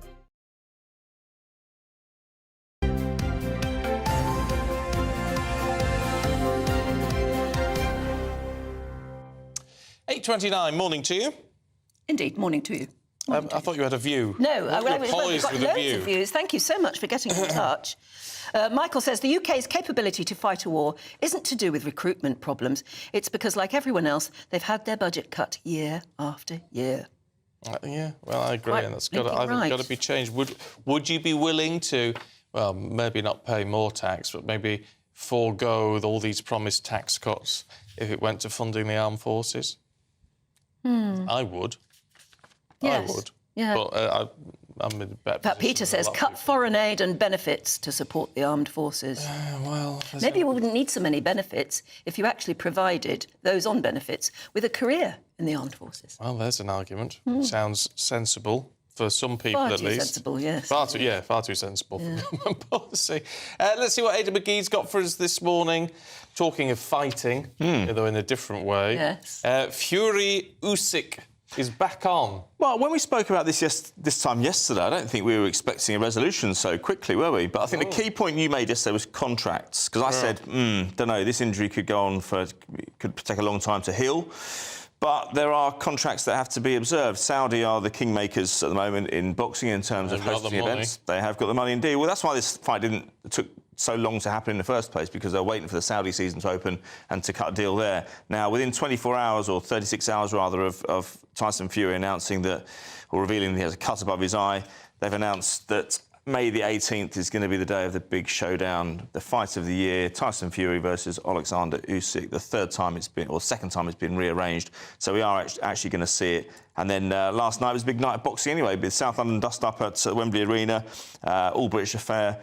Joshua Buatsi outpointed his friend and rival Dan Aziz, and it was a real tear-up. It went 12 rounds, unanimous verdicts by the end of it, the judges. And the first decent fight we've seen in quite a long time. Boxing's been struggling, and having been in such a great shape, such a great position, probably just before lockdown, I would say, it's really struggled to recover since then. That's why we've seen these kind of catch-weight fights, these celebrity fights, fill the vacuum, and they've got to be worried because the audiences are building for those, no question about it. Yeah, and they're big names sometimes, but aren't they not necessarily the best boxing? No, not necessarily, but it just shows that if you put a good enough show on, then people will watch it. You don't have to watch the best football match in the world, the best quality, but if the two biggest sides are well supported, they'd rather watch that than a high-level game from somewhere else in the world. That's just entertainment. Well, I'll tell you what, if you were at... Was it Luton... Newcastle. Luton Newcastle. Yeah, that would have been quite a match to be at. Well, we saw I think 26 goals from 5 games yesterday. That's a record in the Premier League. Wow. The previous one was 24. So it's funny, we don't see 10 games all in one day anymore because of television demands that we see it over 3, sometimes 4 days. We have midweek fixtures as well. But for 5 games, I mean, Newcastle 4, Luton 4, Brighton 4, Palace 1, Sheffield United 0, Aston Villa 5. You know, we saw some good... Yeah, a couple of 2-2 draws as well. I know, it's crazy. I think it was Christmas Day in... I think it was about 1965, maybe, something like that. I think we saw something like 45 goals. And there were some crazy fixtures. Oh, yeah. And then they played a few days later and it all got back to normal. You mentioned Palace won against Brighton. No, Palace lost against Brighton. Yeah, well, yeah. No, it's Palace won. Oh, won, Not yeah. Won. One goal. Yeah, won. That puts the pressure on Hodgson, doesn't it? Because he's under a lot of pressure at the minute. Can he turn it around? Look, I know Roy Hodgson. I've dealt with him many, many times. I've seen him in much more difficult positions than this, Stephen. And yeah, I do believe wholeheartedly that he can turn it around. He has two key players there, Ebery Eze and Michael Olise. If only he could get them on the pitch at the same time, because they are outstanding players. That's where the creativity comes from. He had some cruel luck yesterday. He was even criticised for this. He put Michael Olise on in the second half to try and retrieve the situation, and he got injured within about 15 minutes of coming on. And so, was that bad management? Did he know he was injured? Was he told by the medical department that he was fit to play? The Palace fans weren't happy at all. They turned the gun on, metaphorically, on Steve Parish, the chairman. He hot-footed it before the end of the game. And troubled times there. But, you know, they need some money spent on the place. And I think that was the issue in January. It's always brought into focus when the transfer window just passes, as it does this week. The issue is what affected Crystal Palace affected all the clubs. They didn't spend big money. We've seen the era of really big money, I think, in transfer windows because of this financial fair play rules that are coming in. They got some allowances after COVID to overspend a little bit, but that's come to an end now, and you're seeing clubs tighten the belt, no question about it. But yeah, in answer to your question, I think he can turn it around. Whether we'll get the time, another story. Well, 'twas ever thus. It was a bit of a nail-biter last night, England versus Italy, wasn't it, in the Six Nations, in that it was expected to be, dare we say, a bit of a walk in the park. Without question. And yet by half-time, it was looking pretty grim. Walkover is exactly right. England always beat Italy. They've never lost to Italy. Italy are the wooden spoonies in nearly every tournament they go into. They play an attractive brand of rugby, and they took it to England, actually, in Rome last night in front of a big crowd. But England did manage to turn it round. Scotland had a brilliant performance against Wales in Cardiff. First win there in 23 years. And it felt like a defeat at the end of it because they were run so close by that Wales comeback. And if you're Ireland on Friday, having gone to Paris and recorded that fantastic win in France, the home of the pre-tournament favourites, their biggest win there, I think, ever. First win there since 2018. I don't think you'll be looking at the other teams around that, Wales, Scotland, notwithstanding their first half performance, England and Italy, I'm thinking there's much to fear. I think they're going to claim the Six Nations from France. That's my second prediction of the weekend. OK, predictions galore. Oh, yes. Better have an update on the cricket. Yes. Let me just look at it. It's not going well for England at all, despite an encouraging start this morning. But yeah, England currently trailing India. India need 365 runs to win. India currently 222 for 6. As I said in the last hour, it was hoped that England would have a better time, a good time of it in the second test, having won the first in such great fashion. But although India have some key omissions in their batting lineup, they have such strength in depth, and that's been proved this time. OK. Aidan, thank you very much indeed. Good to see you both this weekend. Yeah, lovely to see you, yeah. It's a busy day for sport, indeed, isn't it? Right, do stay with us, because coming up, we're going to be talking about why cheap plastic surgery that's gone wrong is costing the NHS some £5 million. That's next in our paper review.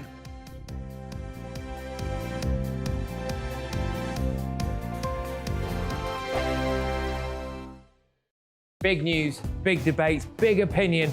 Patrick Christie's Tonight is the week's biggest show. Every weekday, 9 to 11 p.m, we've got the inside track on the day's top stories. There'll be sharp takes you won't get anywhere else. We will set the news agenda, not just follow it, and I want to bring you along for the ride.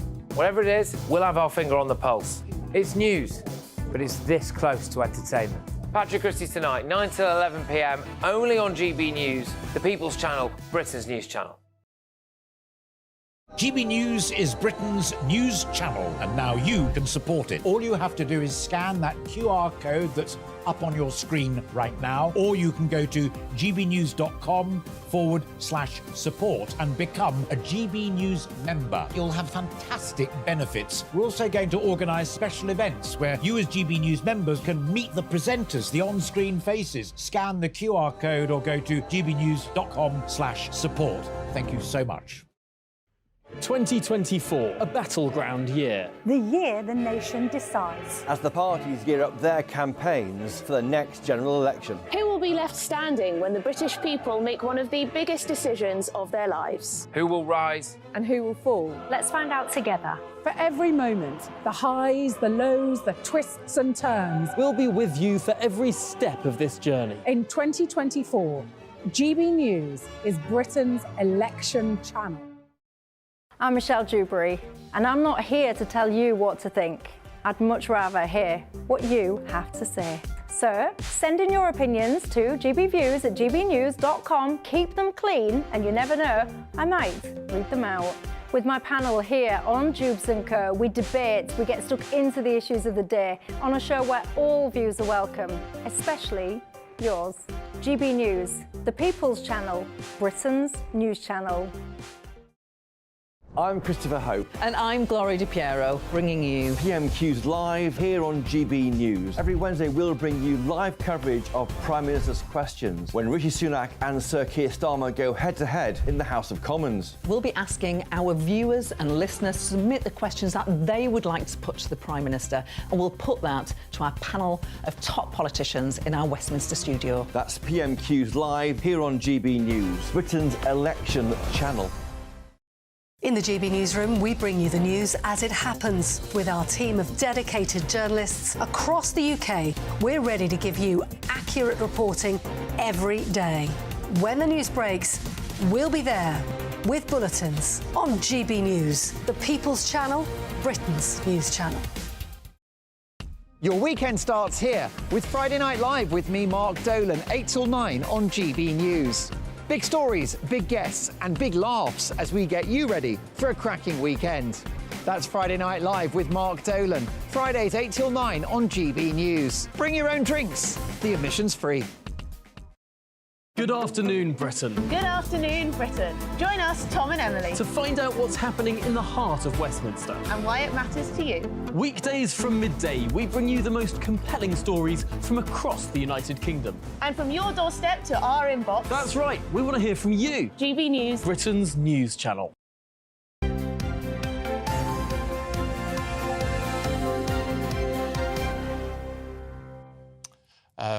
Do you want to run through some of these? Yes, and we were asking, how would you improve recruitment into the armed forces? Who would do the poster? Who would do the poster? Your country needs you. Well, Ross the veteran in Overton is with me. He says the king and a squaddy. Sam says Nigel Farage. That'd be a bit controversial.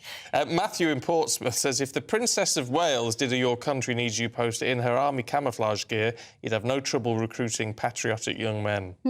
She'd look very good, wouldn't she? Great. Somebody in Evesham, I don't know who you are, says, I think Stephen should be on the poster. Yeah, there's no way in a million years I could do it because my husband is a veteran and that's so I true. have absolutely no right to do it. Tim says, I'd have Bond, James Bond, particularly Daniel Craig. Daniel Ashford says Churchill. Yeah, but he's dead. You know, I think he needs to be somebody relevant and today-ish. Robert says, I'm in favour of King Charles being the poster boy, but he should be accompanied by a female squaddy feeding a baby on the front line. Keep everybody happy. Yeah, slightly sarcastic tone to that, but Well, I see what you mean. Female squaddy. Oh, female squad. There She doesn't have to be feeding a baby at the There should definitely be a series of squaddies and one of them should be a woman. Yeah, absolutely, why not? Janet in Grimsby fancies, is suggesting Harry Clark, who won Traitor. He was amazing tactically and strategically, and he proved the worth of army training, and there is a picture attached. And he is an army engineer, I didn't know that. Lying a lot. Yeah, Well, stabbing being people in the tactical. back, sort of thing. I know, it's weird. Emma Burnell and Winston Davis are both with us to look at the newspapers. Who would you? Any idea who you... Well, I think the problem we have now, nationally, is there's no one person. My suggestion was David Attenborough, which you immediately said was... I was trying to think of the most uncontroversial figure that we generally think of as a national treasure, but I don't think there are any national treasures who we'd all agree with anymore. That'll be a military thing. What about you, Winston? It's going to be some kind of influencer. You're going to try and get the youngsters. Well, you're going to try and get young men and women, but unless it's an influencer who's served, it'd be like put your money where your mouth is. It's got to be someone who's going to be on the phone. You know, young people are just on. Everyone lives on the phone now, so you're going to have to find someone that's going to be connecting with them to get them moving. Yeah. Maybe your traitor fella's the way forward. I like the king and a squaddy, I really do. But, the 1/3 of the country, like myself, who are Republicans, be like, well, sod off. You're not going to join anyway, are you? Well, I'm 49, so it's unlikely. You wouldn't have just one person anymore. I think you'd have a series of I think you'd have... This is what I'm saying. I don't think we have that one unifying figure anymore. And I think that says something quite interesting. Beckham, didn't it? Well, I mean, but even David Beckham, he went from absolute zero, if we remember, as I do, because I am 49, the 98 World Cup when he got that red card, got sent off. He really turned himself around. But now, of course, because he had certain opinions that some people disagree with, he also is a polarising figure. There's just nobody who isn't polarising anymore. Prince William? Again, polarising. Do you think? I wouldn't have thought so. I would have thought that... He served? I would have gone with the King and Princess Anne. Princess Anne. But again, I come back to that third of the country with the squad, you're a trooper. Or don't believe in royalty. Well, if you're not going to fight for king and country, they don't want you. But you can fight for your country and be patriotic without believing in the king. No, everyone in the armed forces swears absolute allegiance to the king or the queen. Well, then you're losing quite a lot of people if you're going to force them to swear allegiance to the king. No, I don't believe that's true. I think once you've done your training, you feel so strongly about... I mean, I feel incredibly strongly in terms of patriotism without ever being a monarchist. Oh, dear me, I can't work you out sometimes, Emma. As much as I love you. I love you too, and I'm here to baffle you on a Sunday morning. That's my role. Sometimes you baffle me. Winston, can we have a look at this in the Sunday Express about claims being made by a probation chief? Because I find probation quite interesting as an area. They're talking about the failure to track free criminals puts women in danger.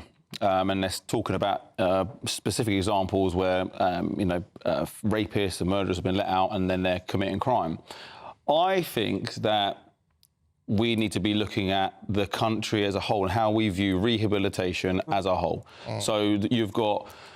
The prison service is not properly funded. The probation service is not properly funded. No. So you've got people going to prison. They're not rehabilitating properly. They're coming out. They're not being able to be managed properly. They're committing crime, whether it's lower level crime or up to this kind of crime. But people like, murderers certainly, and certainly some rapists, will be on a life licence. So they should be getting checked in every week. But they're overwhelmed. It says in this report that 72% of probation officers they haven't got enough oversight over their cases. They're overwhelmed. They've got so many people. They've got so many people to look after. They can't keep an eye on them. Yeah, we cut everything to the bone and then wonder why we get a crap service. I mean, it's obvious. Yeah, well, it is.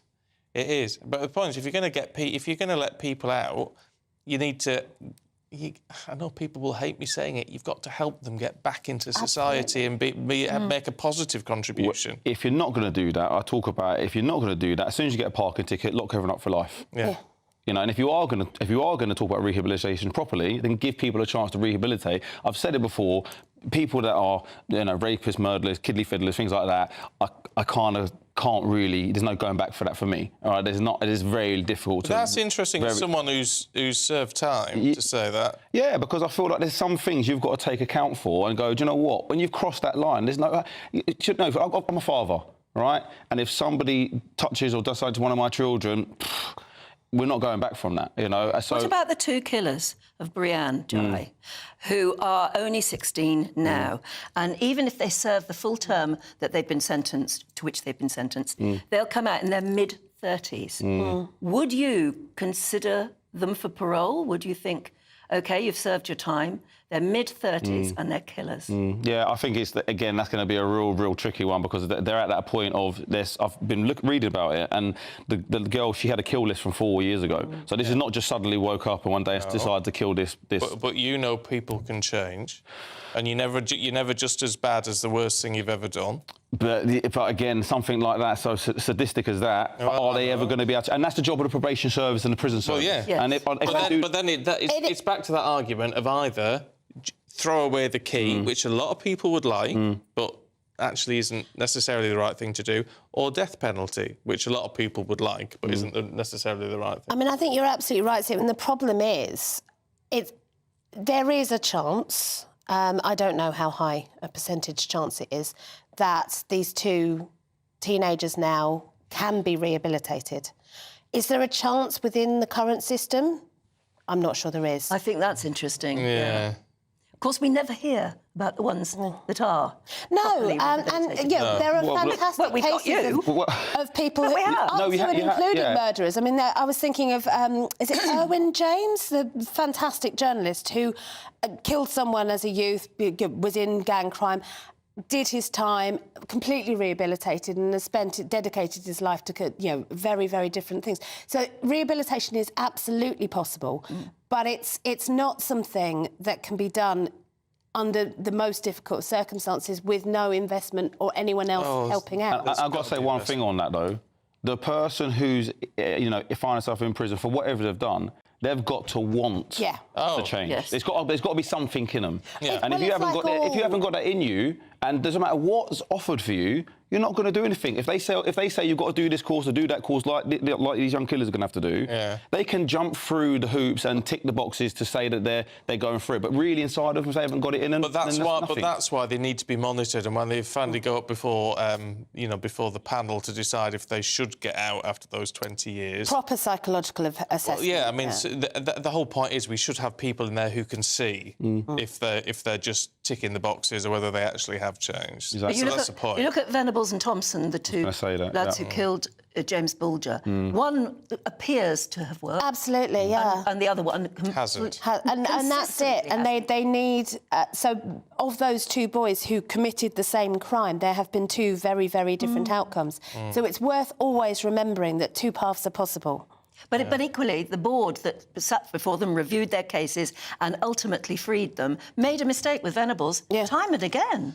They released him at least twice. He had to be called back in because every single time he got it wrong. He went back to his old ways.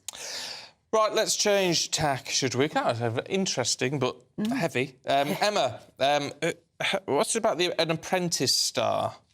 Yes, so I haven't got it in front of me, so I can't remember his name, but he's an NHS doctor. Asif Munaf. Asif Munaf, thank you very much, who also seems to run some sort of weird dating service for women in Muslim-majority countries trying to find husbands in the UK. What's wrong with that, though, if that's... There's nothing wrong with that in particular, but his marketing is men in the UK don't like the fact that women in the UK are feminists, so we're going to get you a nice, soft, compliant Muslim wife. Now, I have to say that of the Muslim women I know in my community, very matriarchal families, you would not find them being particularly soft or compliant. No.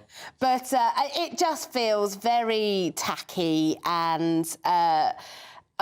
women from the third world are like this and women in the UK are too ugly feminist and not possible to marry. Now, admittedly, I am not the case study to put the opposite case for that because I am a 49-year-old single overweight feminist. But on the other hand, there are... Can't believe you said that, really.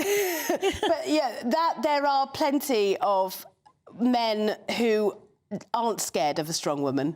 No, shouldn't be.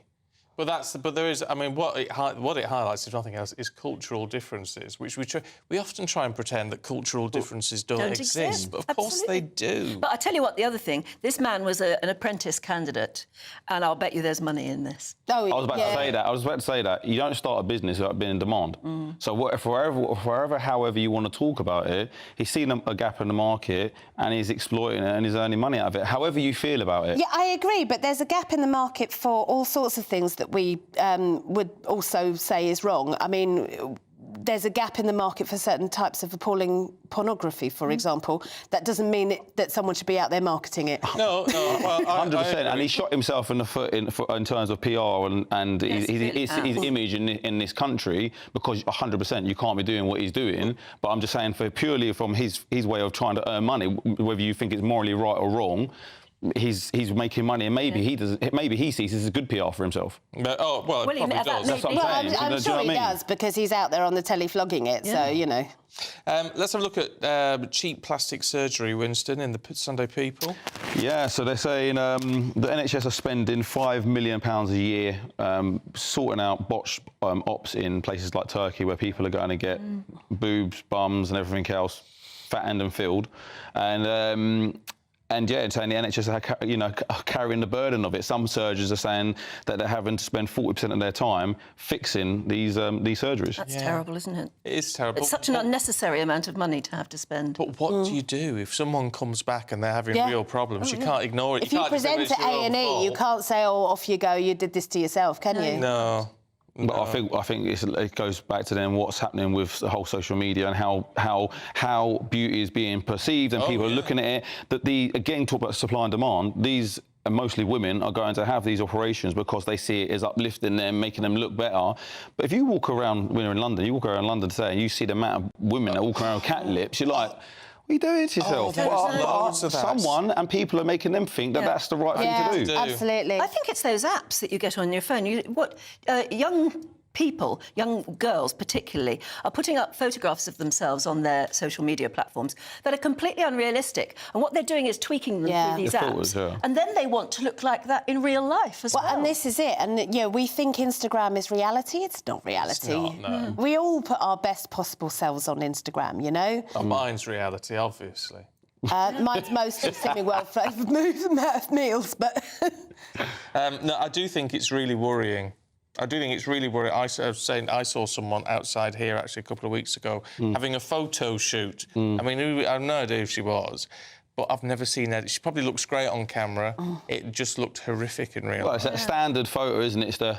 Yes. Yeah. I don't know what it... Why do they all do that? Because they think it looks attractive. They think other people think it looks good, and you only pray that it's a phase. No, and I watch my niece do it, and I love my niece. She's fabulous, and she's a proper strong, bolshy girl. But she then sits there with the phone going, Yeah. And we're all doing it. No, it's not right. It's been great to see you beautiful people both this morning. Thank you very much indeed. Fab. Let's get the check on the weather. Cheers, thank you. Looks like things are heating up. Boxed boilers, sponsors of weather on GB News. Hello there, very good morning to you. I'm Jonathan Vautry here with your GB News weather forecast provided by the Met Office. It is quite a damp, drab and dreary start to Sunday for most of us, all thanks to this warm front that is slowly pushing its way north-eastwards across the UK, so particularly now for Northern Ireland, Northern England and into Scotland there is outbreaks of rain spreading their way in.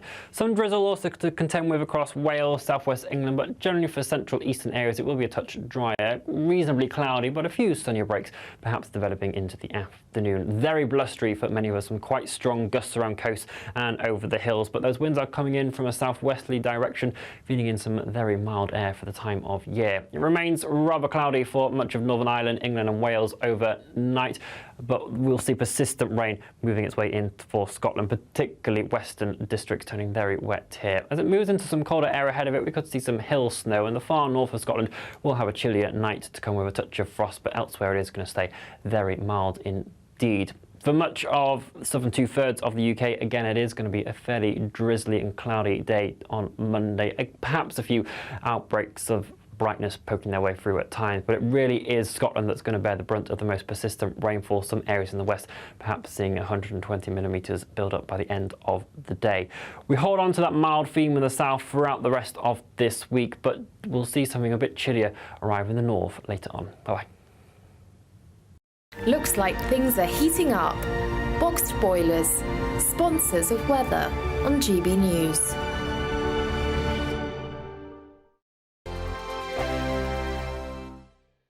Good afternoon, Britain. Good afternoon, Britain. Join us, Tom and Emily, To find out what's happening in the heart of Westminster. and why it matters to you. Weekdays from midday, we bring you the most compelling stories from across the United Kingdom. And from your doorstep to our inbox, That's right, we want to hear from you, GB News. Britain's news channel. GB News, unlike other broadcasters, isn't obsessed with the London-Westminster bubble. We think there's a nation beyond the M25, and that's why we talk about the issues that matter across the land. Join me on State of the Nation, 8 to 9 o'clock, Monday to Thursday, on GB News. Daisy's listening, and you should too. Every Sunday from 11, join Michael Portillo. There'll be topical discussion, looking at the week before and the week to come. So kick back and relax at 11 a.m. on Sundays on GB News with me, Michael Portillo. GB News, the People's Channel, Britain's news channel. In the GB Newsroom, we bring you the news as it happens. With our team of dedicated journalists across the UK, we're ready to give you accurate reporting every day. When the news breaks, we'll be there with bulletins on GB News, the People's Channel, Britain's news channel. Wake up to the headlines with Headliners every morning at 5 a.m. We treat you to the day's biggest stories before anyone else, 7 days a week. You can catch up on everything you need to know before you've even had your kippers. Headliners every morning at 5 a.m, only on GB News, the People's Channel, Britain's news channel.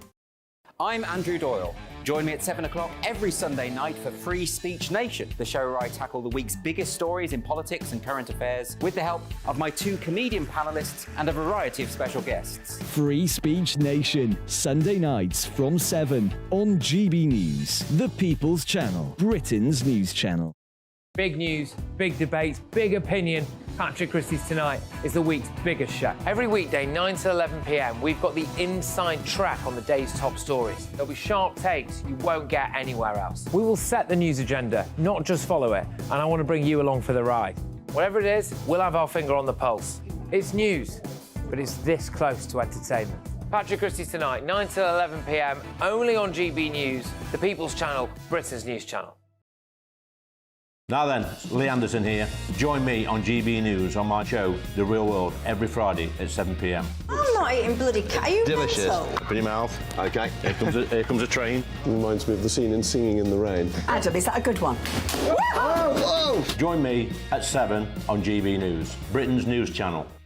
When the news happens, it happens here. And really important breaking news. Breaking news this morning. On TV, radio and online, the news starts here on Britain's Newsroom. All the biggest stories and the answers that you need from across the UK and beyond. Join Britain's Newsroom from 9:30 on GB News. The People's Channel, Britain's news channel. Have a great Saturday night with me, Leo Curse, on the Saturday Night Showdown. It's a crazy world out there, so come and make fun of it with me, my panel of comedians, and a couple of people who actually know what they're talking about. This Saturday Night Showdown is your front row ticket to the clown show, every Saturday, only on GB News, the People's Channel, Britain's news channel.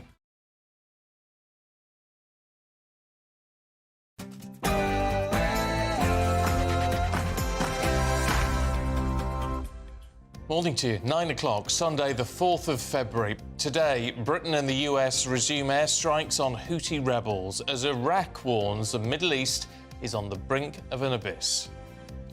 The alleged Clapham attacker is still at large. The police are now focusing again on the attacker's hometown of Newcastle. Today is World Cancer Day, a global day of raising awareness around prevention, detection and treating cancer.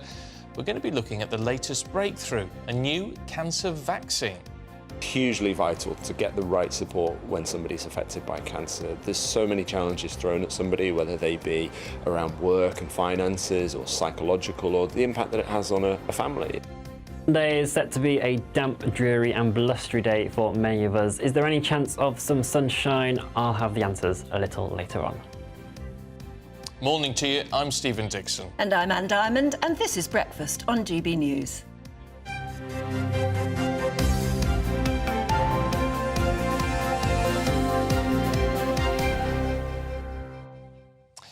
Now, the manhunt is continuing for the chemical attack suspect Abdullah Zebi, who was reportedly in a relationship with the woman who was attacked on Wednesday in Clapham.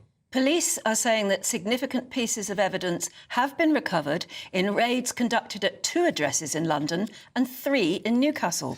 Well, detectives are now urging the 35-year-old to hand himself in after going on the run following that attack on Wednesday.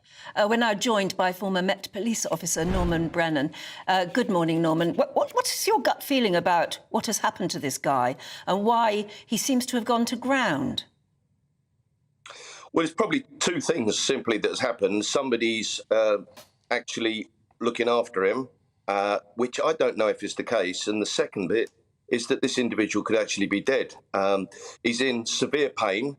I would suggest sepsis or something like that is very likely to kick in, because when you have acid injuries, you need immediate emergency treatment. Well, we're 4 days on now.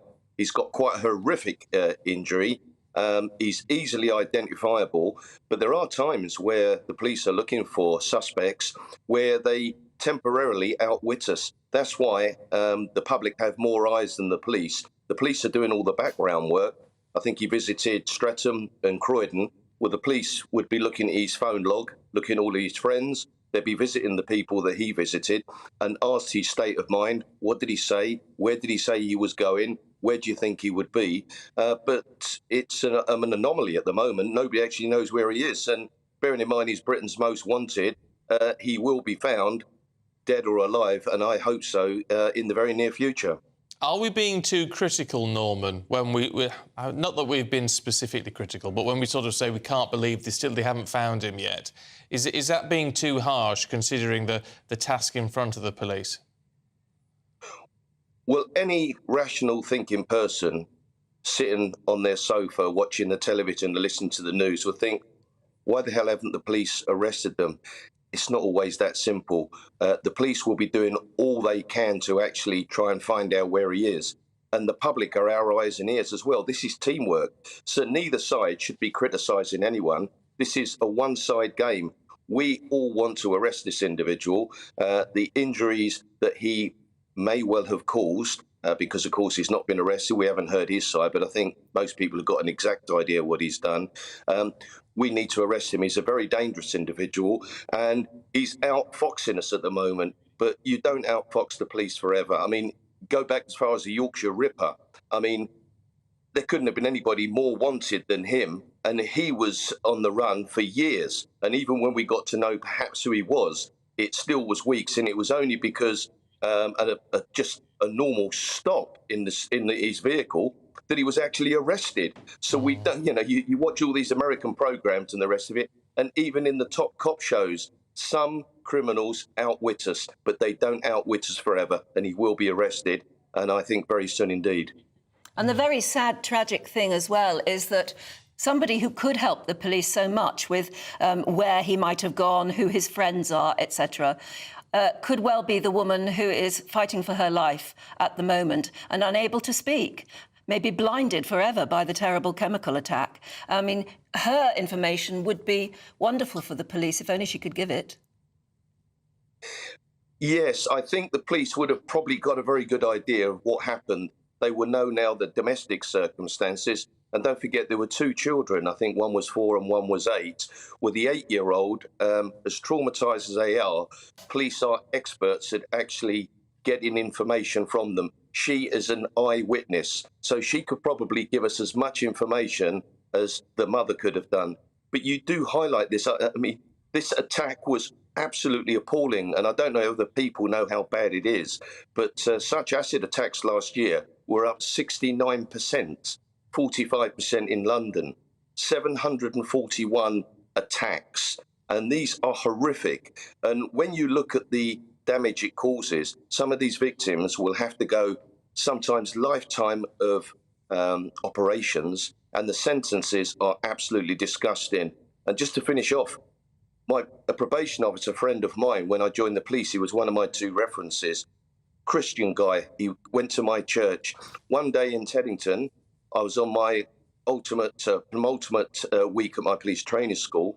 Someone went round his house and they knocked on the door. They had a crash helmet on and they threw acid in his face, and he was blinded in both eyes.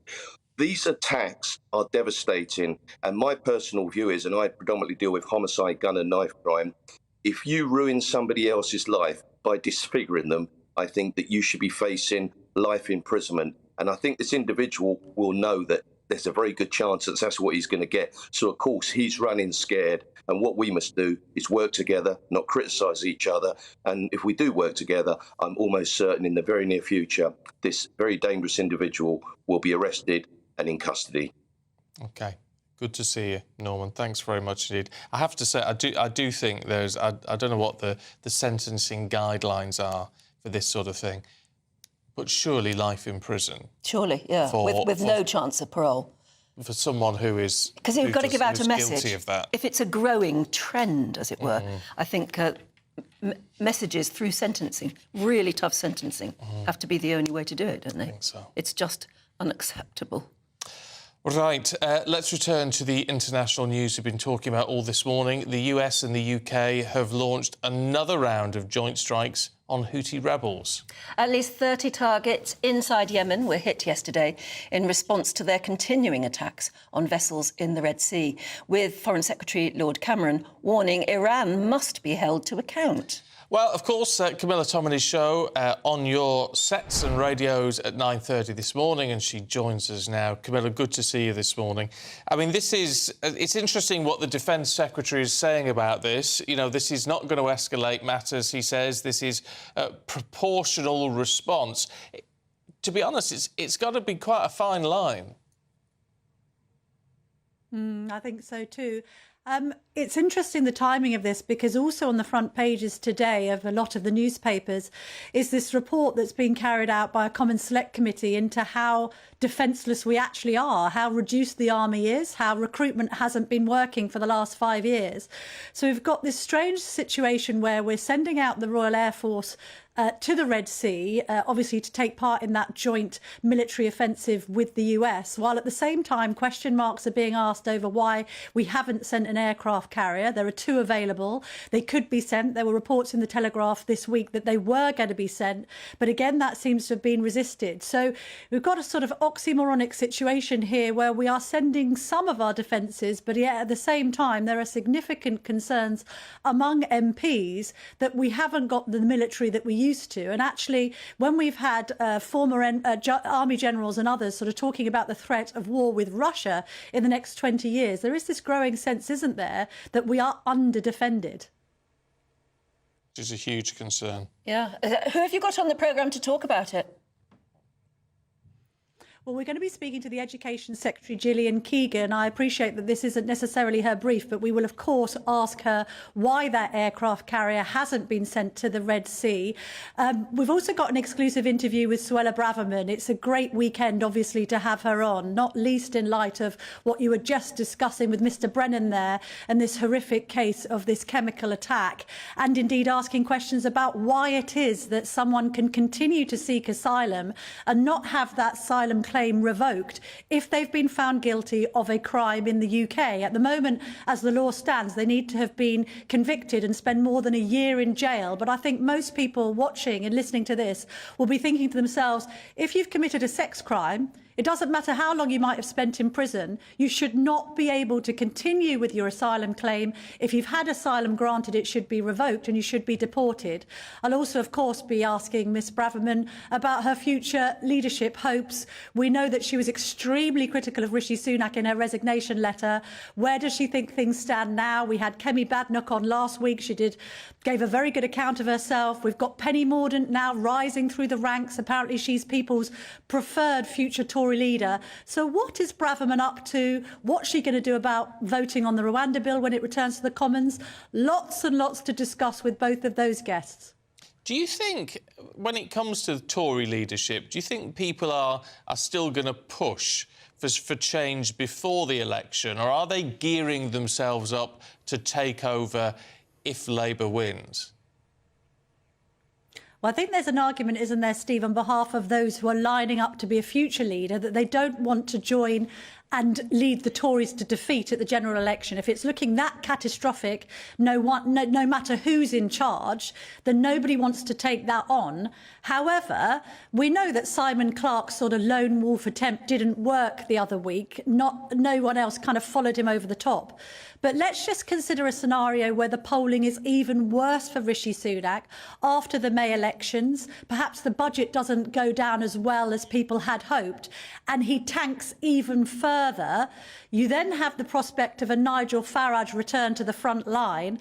That could make the Tories' situation in some constituencies look really dire. They could actually be polling on a par with Reform and be down perhaps in some areas to third place. That's currently the polling in Wellingborough, that they are actually lagging behind that much. Is it then a point where MPs say to themselves, we literally have nothing to lose by deposing the Prime Minister and replacing him with someone who's got a better chance of winning the general election? Rums.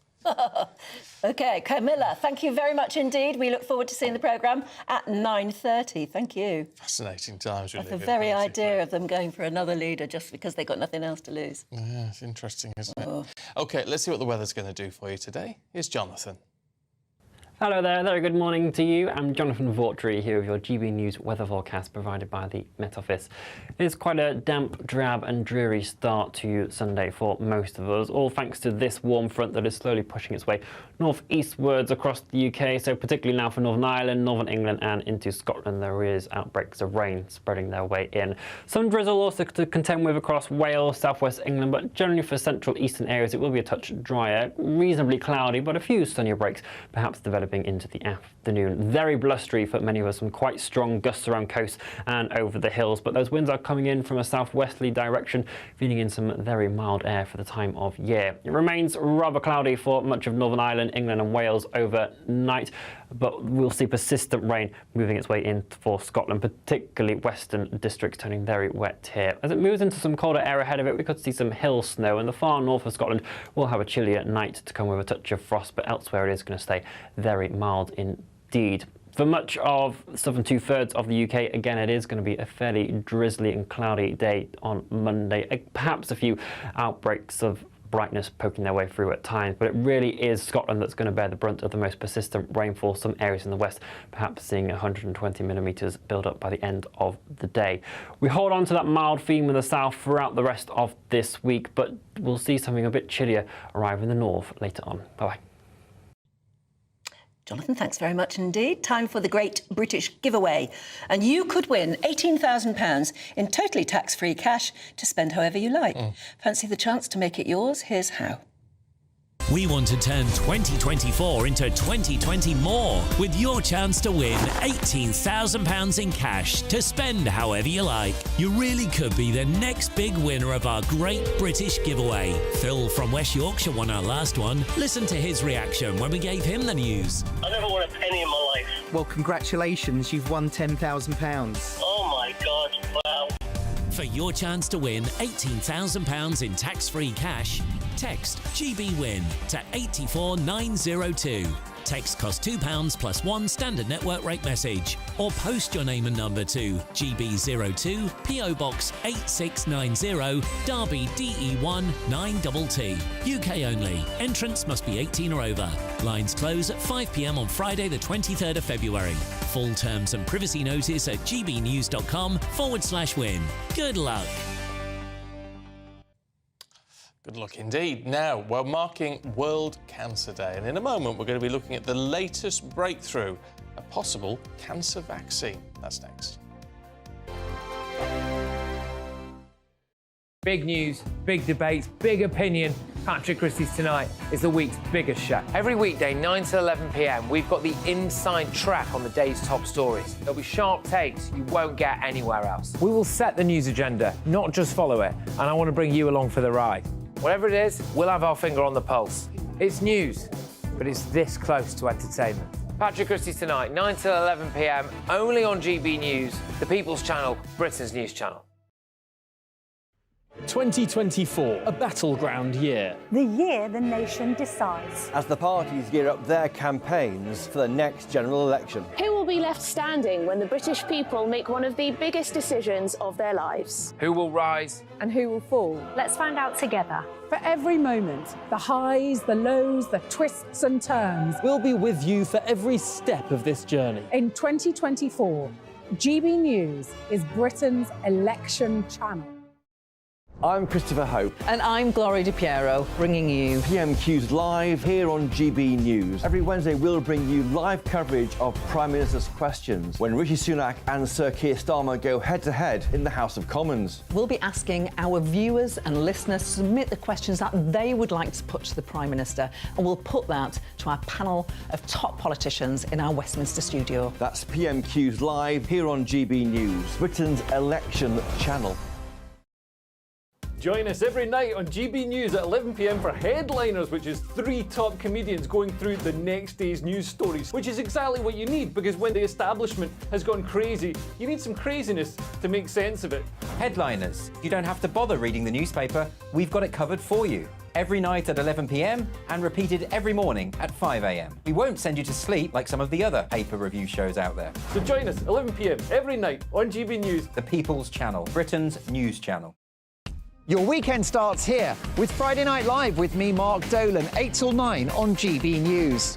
Big stories, big guests and big laughs as we get you ready for a cracking weekend. That's Friday Night Live with Mark Dolan. Fridays 8 till 9 on GB News. Bring your own drinks. The admission's free. In the GB Newsroom, we bring you the news as it happens. With our team of dedicated journalists across the UK, we're ready to give you accurate reporting every day. When the news breaks, we'll be there with bulletins on GB News, the People's Channel, Britain's news channel. Tired of the usual focus-tested, pre-prepared Westminster runaround? Well, so am I. So you want higher taxes? Is your department to blame for this? Are you rethinking this policy? Every Sunday at 9:30, I'll be sitting down with those in power to get the truth about the issues affecting you. Let's be honest, we've known about the cost pressures of this project for years, not months. That's the Camilla Tominey Show, a politics show with personality. On GB News, the People's Channel, Britain's news channel. Good afternoon, Britain. Good afternoon, Britain. Join us, Tom and Emily, To find out what's happening in the heart of Westminster. and why it matters to you. Weekdays from midday, we bring you the most compelling stories from across the United Kingdom. And from your doorstep to our inbox. That's right, we want to hear from you. GB News, Britain's news channel.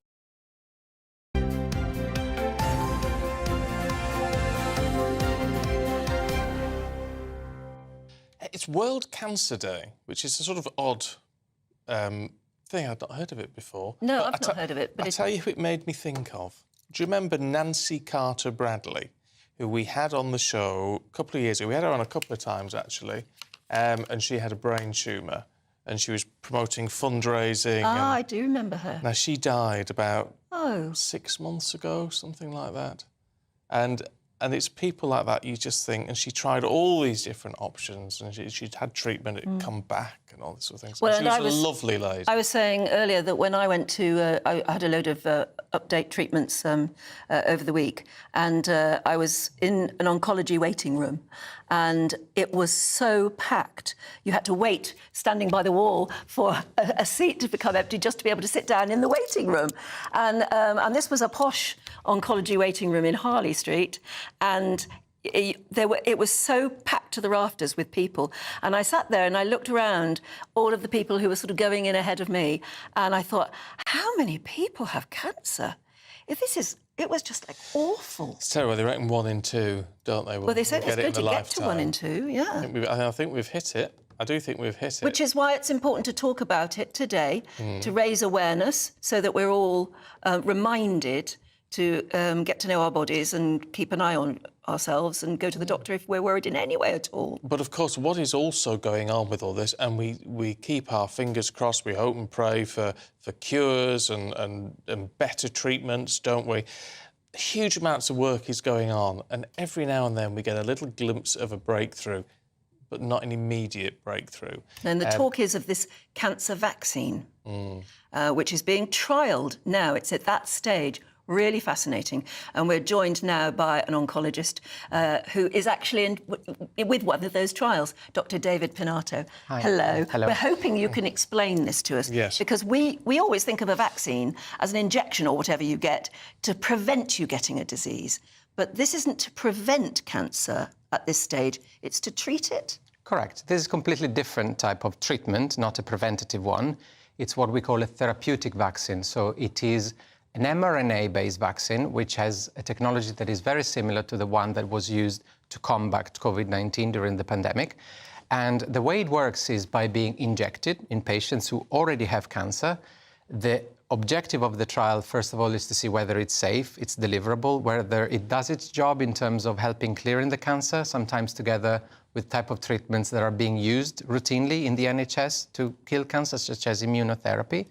And the idea is to give the body precise information, make it easier for the body to recognize and see the cancer cells, which are normally hidden. So in that sense, it's a vaccine in that it is telling the body to attack the cancer, so that it's our own bodies which do the work. Correct. Think of it as a pre-packaged instruction, so it's an instruction booklet that the body can read and then use against cancer itself. That sounds incredible.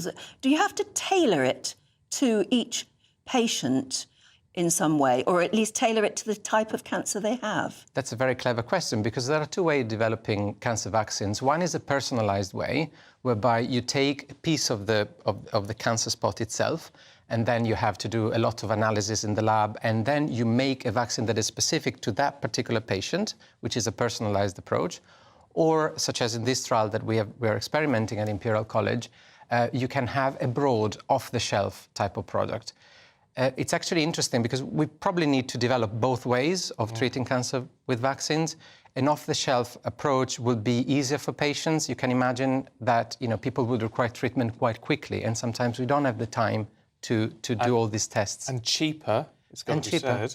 Yeah, that's true. And less of a problem, for less invasive than surgery, particularly if surgery is just not possible. You think of there must be some sorts of cancer where it's widespread, you can't operate on all of the tumours, or in the case of the brain or something, you can't get to the tumour. Correct. So at this very moment, the trial is looking at patients who have unfortunately exhausted all treatment options. So people where the standard options such as surgery, chemotherapy, radiotherapy haven't really fully worked to eradicate their cancer. And even though we are doing a lot of progress, and we've made a lot of progress since the 70s, we are actually seeing that there is still a proportion of patients in whom standard treatment doesn't work. So, all right. So bearing that in mind, and these trials are underway, what results are you seeing so far? So at the moment, we are seeing that these vaccines are not just the one that we are trialing, but in general, in cancer medicine, they're reshaping the landscape in a way. So they're making immunotherapy, which has perhaps been one of the greatest advancements in cancer medicine over the past 10 or 15 years, more tailored. They're broadening the reach of cancer immunotherapy. We know how important the immune system is in terms of combating cancer. Traditionally, we've always killed cancer cells by using chemotherapy, so it's very harsh treatment that basically also sometimes deteriorates the quality of life of patients. We now know that immunotherapy is safe to give. It has really revolutionized the way we treat a lot of cancers that before were untreatable. I'm thinking melanoma, skin cancer, lung cancer. The vaccines are probably going to make that even better by making it more specific. And does it reduce the tumour? Can it actually get rid of the tumour? So that is still premature to say. What we're trying to see is whether there is any reduction in the size of the tumour. So when patients come to us, they will have a scan before the treatment. They will have a scan after a few weeks. We'll check whether or not the vaccine would have had the chance of shrinking the cancer down and maybe keeping it at bay. But for us to say cure, we'll really have to think about making people cancer-free. And I think at this point it's too premature for us to say that. OK, but even in terms of reducing a tumour and improving life, I mean, over what sort of time period are you looking? So normally people can remain on trial until we as physicians that treat them on trial feel that there is benefit. And so most of the time they can come back every sort of 2 to 3 months, having repeat scans, remain on checkup. And so forgive me, are they staying on a treatment during that period of time? So daily injection or something like that? Yeah, so it's not really daily, it's mostly like 3 or 4 weekly, so it's not that troublesome for patients to come back to clinic that often. But, thinking about the other alternatives for these patients who, as we said, they really have exhausted everything else that was out there, it's actually quite remarkable. As an oncologist yourself, must be very exciting because you could be on the brink of something that really is going to make a huge difference. Exactly, and I would want to emphasise that without research, we wouldn't even have the current standard treatments that are currently available in the NHS. So for us, there is a lot of excitement in bringing this forward. Yeah, Dr. Panata, really good to talk to you. Thank you very much indeed. It's a good high note to end the programme. It does. On World Cancer Day, isn't it? Yeah, and a nice way to remember Nancy as well. Yes. Thanks for joining us today. Camilla's up next.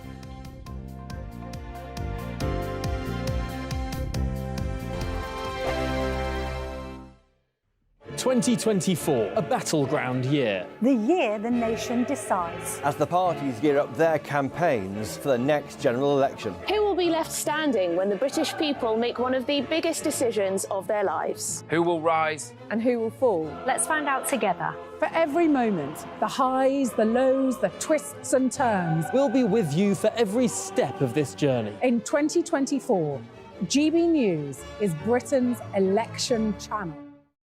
Big news, big debates, big opinion. Patrick Christie's Tonight is the week's biggest show. Every weekday, 9 to 11 p.m, we've got the inside track on the day's top stories. There'll be sharp takes you won't get anywhere else. We will set the news agenda, not just follow it, and I want to bring you along for the ride. Whatever it is, we'll have our finger on the pulse. It's news, but it's this close to entertainment. Patrick Christie's Tonight, 9 to 11 p.m, only on GB News, the People's Channel, Britain's news channel. GB News is Britain's news channel, and now you can support it. All you have to do is scan that QR code that's up on your screen right now, or you can go to gbnews.com